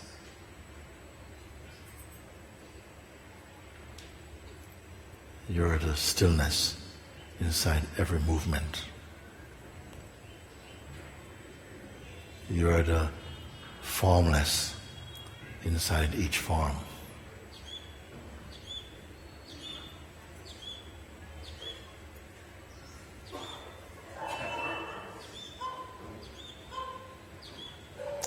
You are the limitless one, unbound. You are proving this now. You are not your person.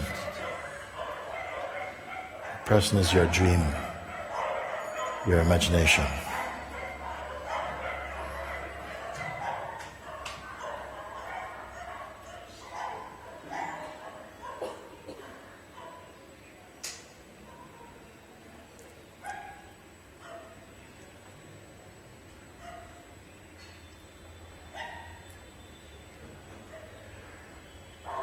See how it is to move without holding. There's nothing to hold. Drop the idea of balancing things. They are already balanced.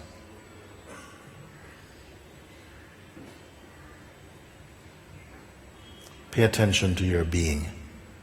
It is already here.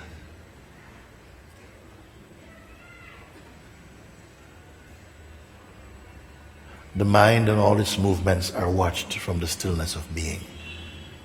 Be in your being.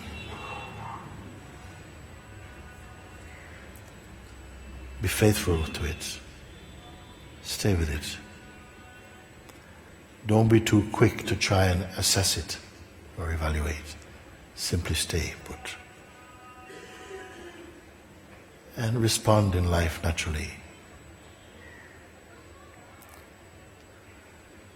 Don't hold on to any idea that tells you you are separate from the self.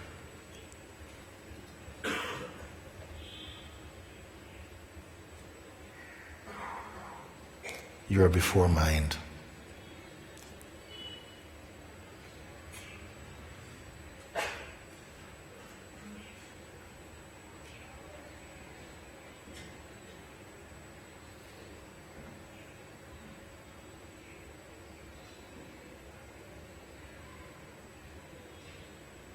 You may feel that there is something, some stubbornness inside the mind that just won't accept this. It doesn't matter, actually.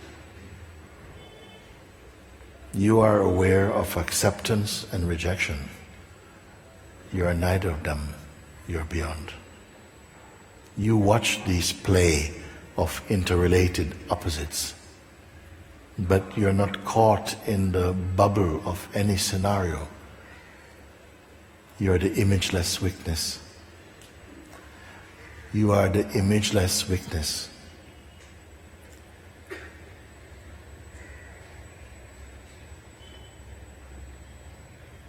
Recognize that space in you.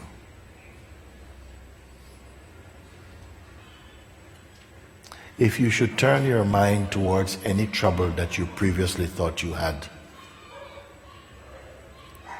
you will see it is nothing. It is nothing now.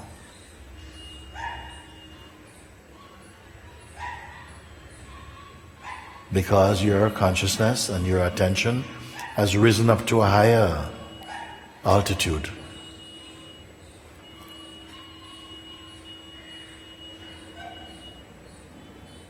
And like this you must continue to just look.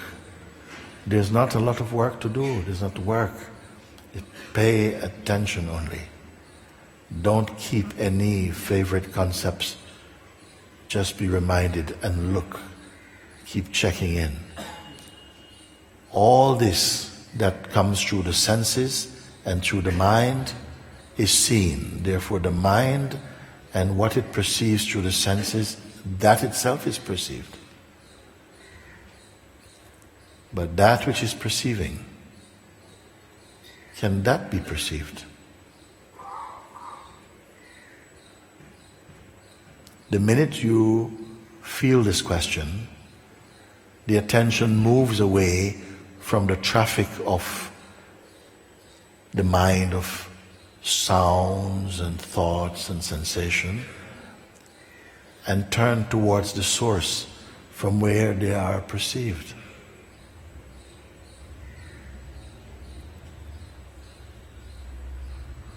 Is there a tangible seer?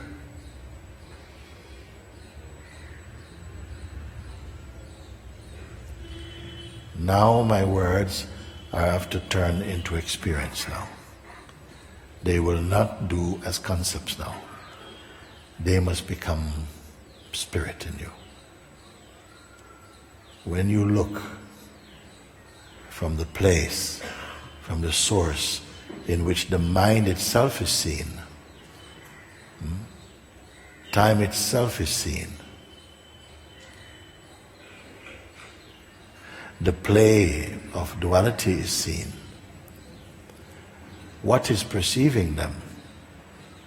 Can this be seen? No verbal or mental answers will do now.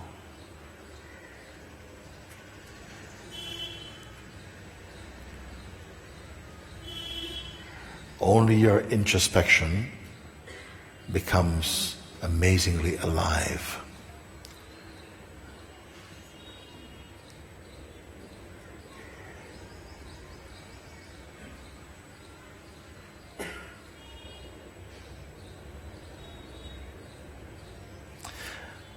In the final seeing, there should not be a thought or a question left in you.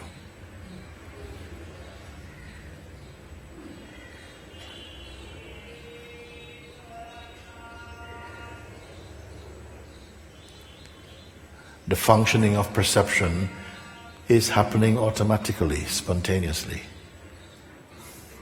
You're not the manager of that. Who are you here? When your personality and its various histories are left aside, who are you?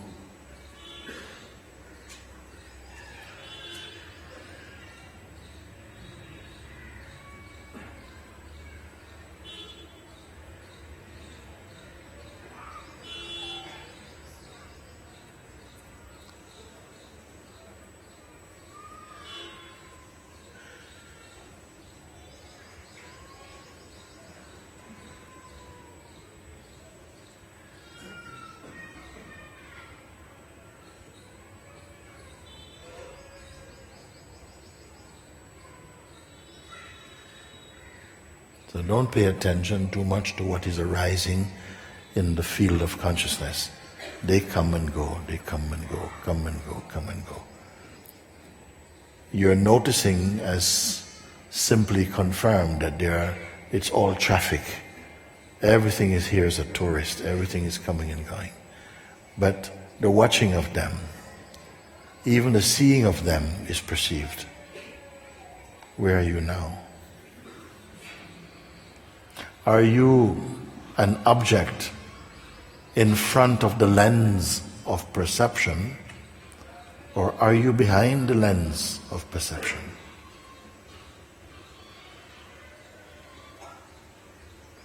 Or both? In front, behind, and beyond?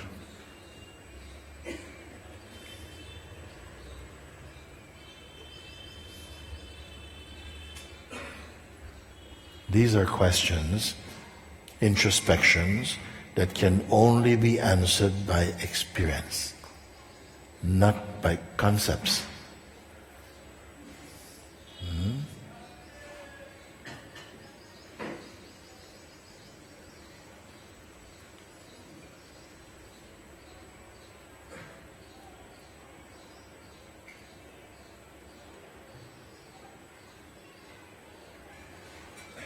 You're that in which even silence is heard. Silence is perceived. Who are you?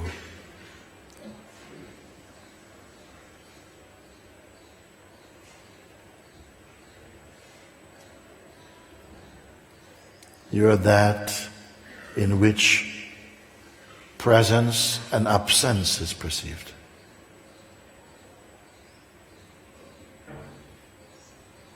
Who are you? Are you with shape or without shape?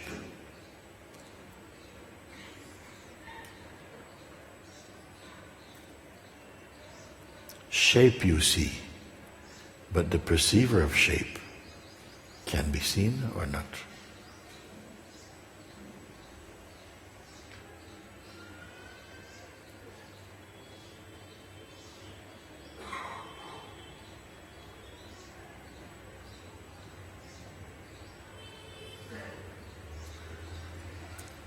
Of my body, I can say, I was born on such and such a date, in such and such a month, in such and such a year, in such and such a place. But of my being, what can I say? I am birthless, timeless, ageless.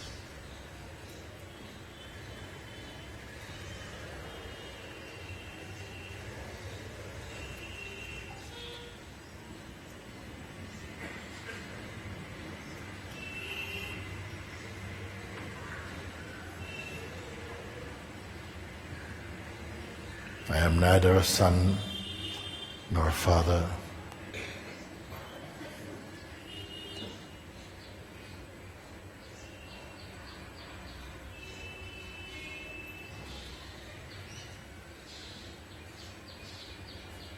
I rely upon no thought.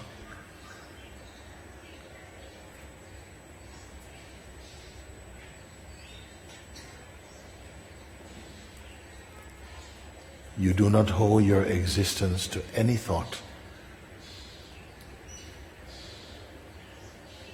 but the idea you have of yourself is constructed with thought, witnessed in you, the real.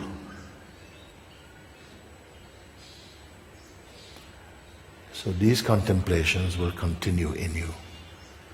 You simply keep quiet, and they will call you.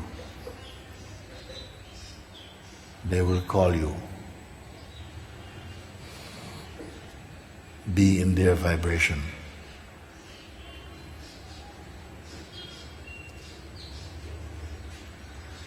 Don't speak about this. Keep quiet to yourself.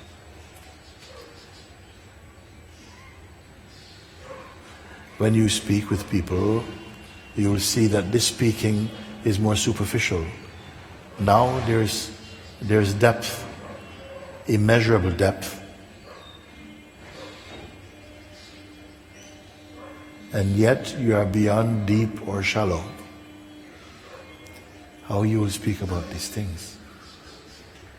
Thankfully, you don't have to.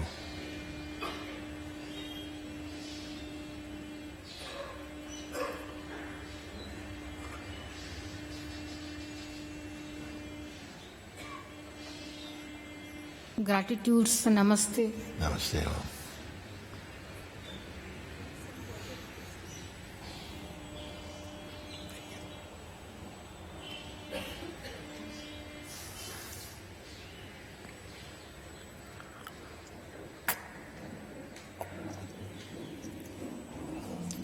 One, I need one.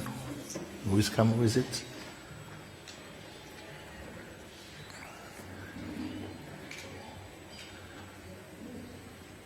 It's you?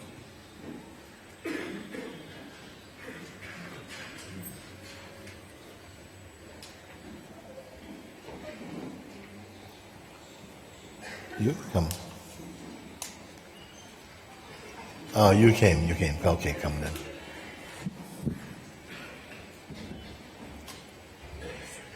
Baba, namaste. Namaste. Thank you so much for speaking the truth.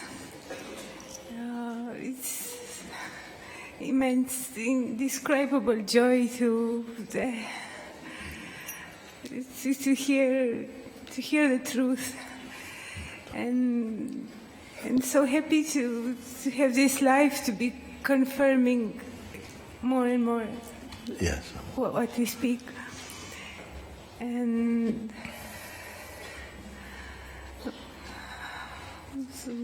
thank so much. Thank you for that.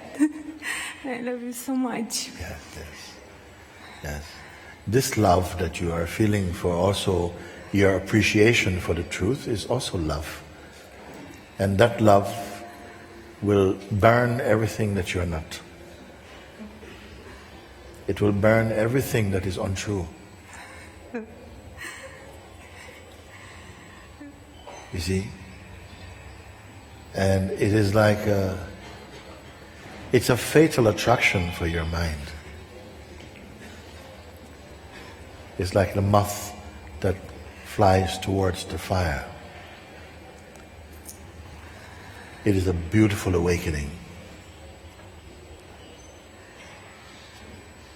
Don't expect that people should understand you or even support you even. Be willing to stand on your own even.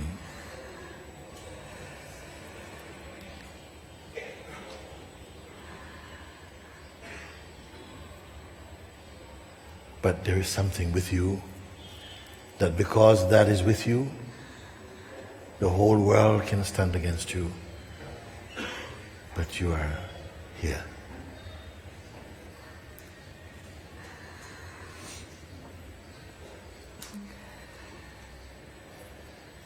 But the world cannot stand against you.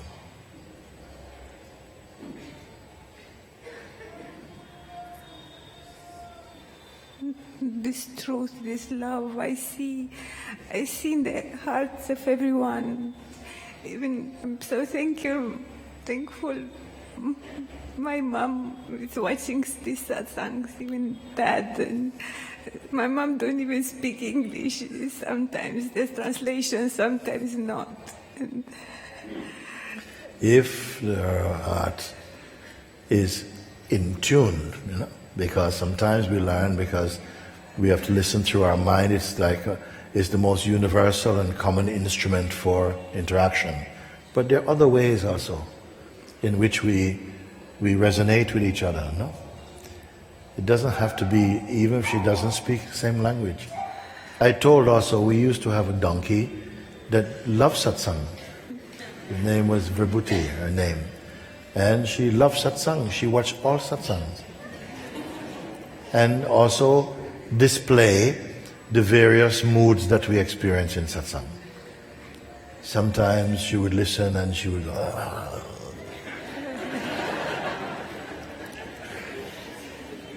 another moment, very happy, very happy. They don't speak English, actually it was Portuguese donkey. But all the signs of sadhaka, all the signs of one who is in earnest and sincere seeking or something, was with there. You see, I tell you that sometimes we can learn through study, but also you can know just through synchronicity, because the vibration resonates with you. You come to know without study. It is the highway.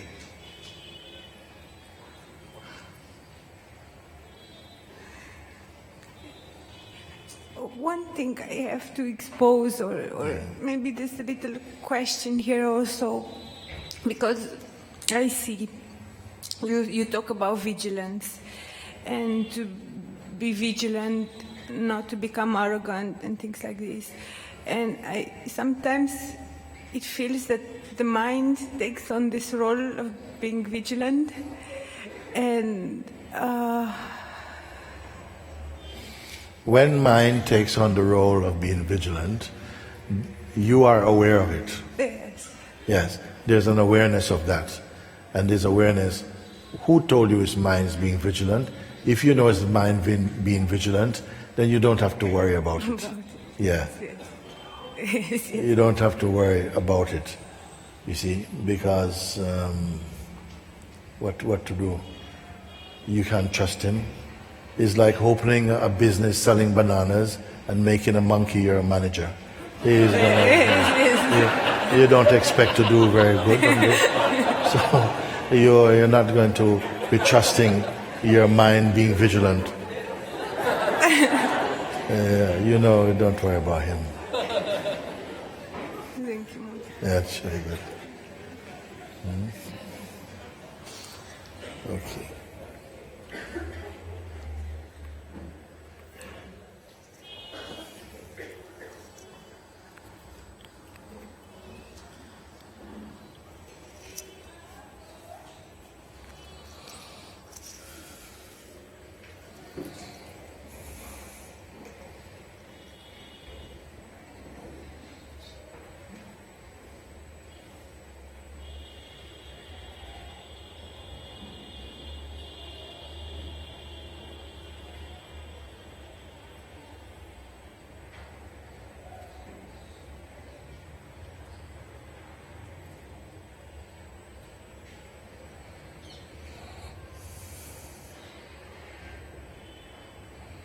Keep this attitude and this feeling inside your heart.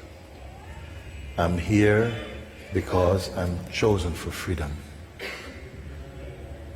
Keep this attitude inside your heart. I'm here because I'm chosen for freedom. Why not? It is what you are.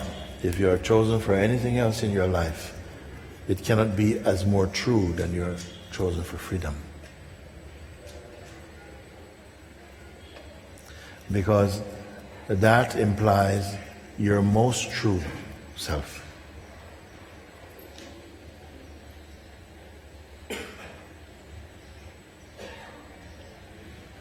Can we have some music? I think we have something very nice today.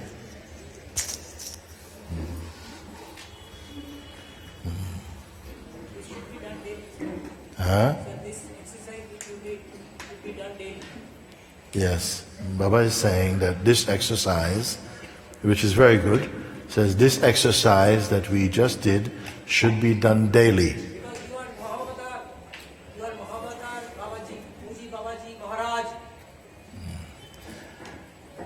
You should do this exercise as often as it feels, because it will keep burning what is untrue. And it will pull your mind more and more inside your heart. It will become a great joy. What starts out feeling like an effort becomes effortless. What starts out, because in the beginning little resistance may come in the mind, no? Naturally. But as you continue to deepen inside your understanding, then all this dissipate, go away.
महेश्वराय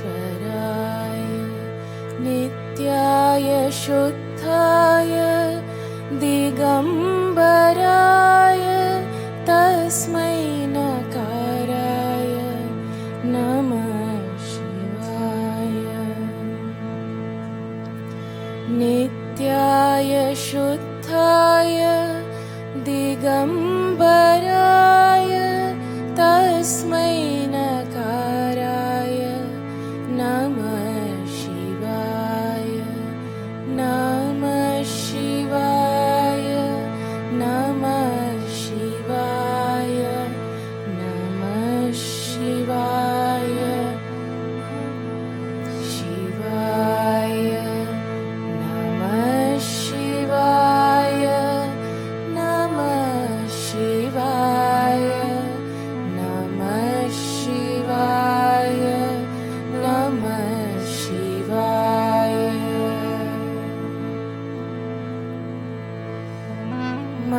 Mandakini Salil चन्दन चर्चिताय नन्दीश्वर प्रमथनाथ महेश्वराय मन्दाकिनी सलिल चन्दन चर्चिताय नन्दीश्वर प्रमथनाथ महेश्वराय मन्दारपुष्प बहुपुष्प सुपूजिताय तस्मै मकाराय नमः शिवाय मन्दारपुष्प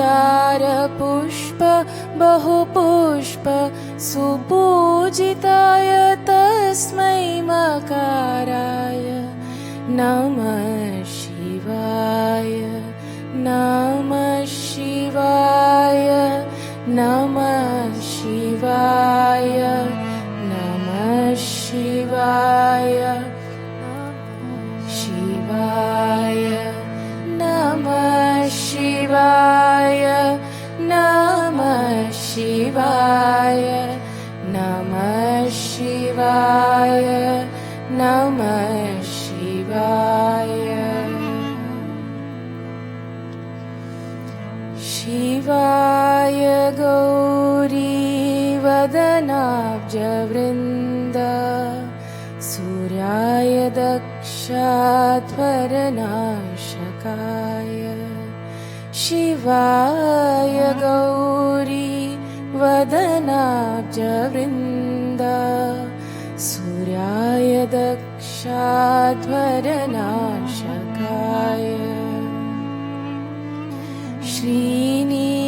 श्रीनीलकण्ठाय वृषध्वजाय तस्मै शिकाराय नमः शिवाय श्रीनीलकण्ठाय वृषध्वजाय तस्मै शिकाराय नमः शिवाय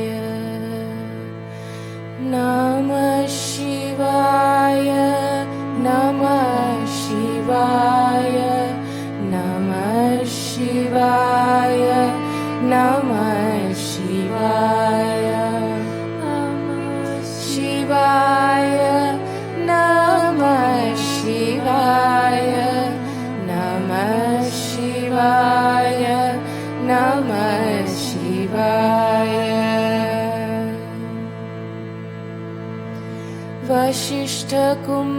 वसिष्ठकुम्भोद्भव गौतमार्य मुनीन्द्रदेवार्चितशेखराय वसिष्ठकुम्भोद्भव गौतमार्य मुनीन्द्रदेवार्चितशेखराय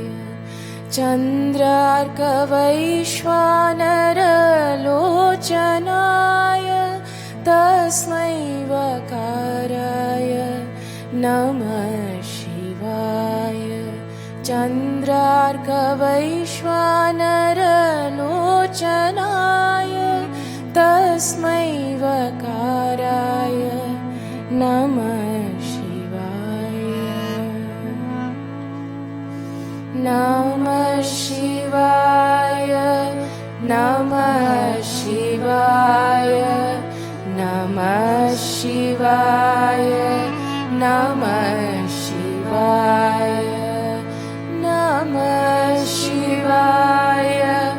Namah Shivaya. Namah Shivaya. Namah Shivaya.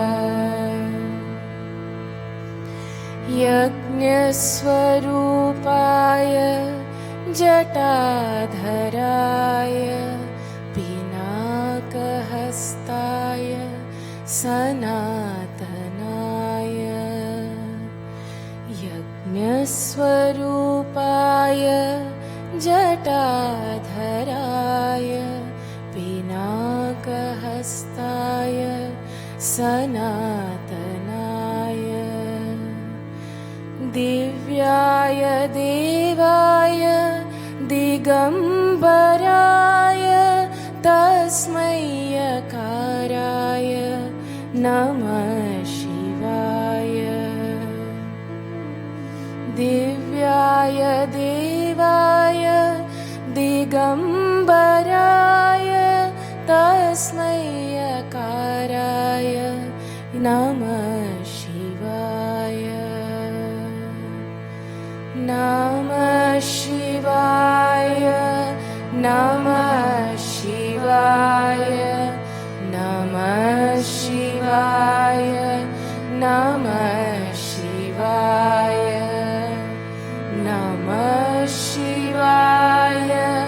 Namah Shivaya. Namah Shivaya. Namah Shivaya. Namah Shivaya. Namah Shivaya. Namah Shivaya. Namah Shivaya.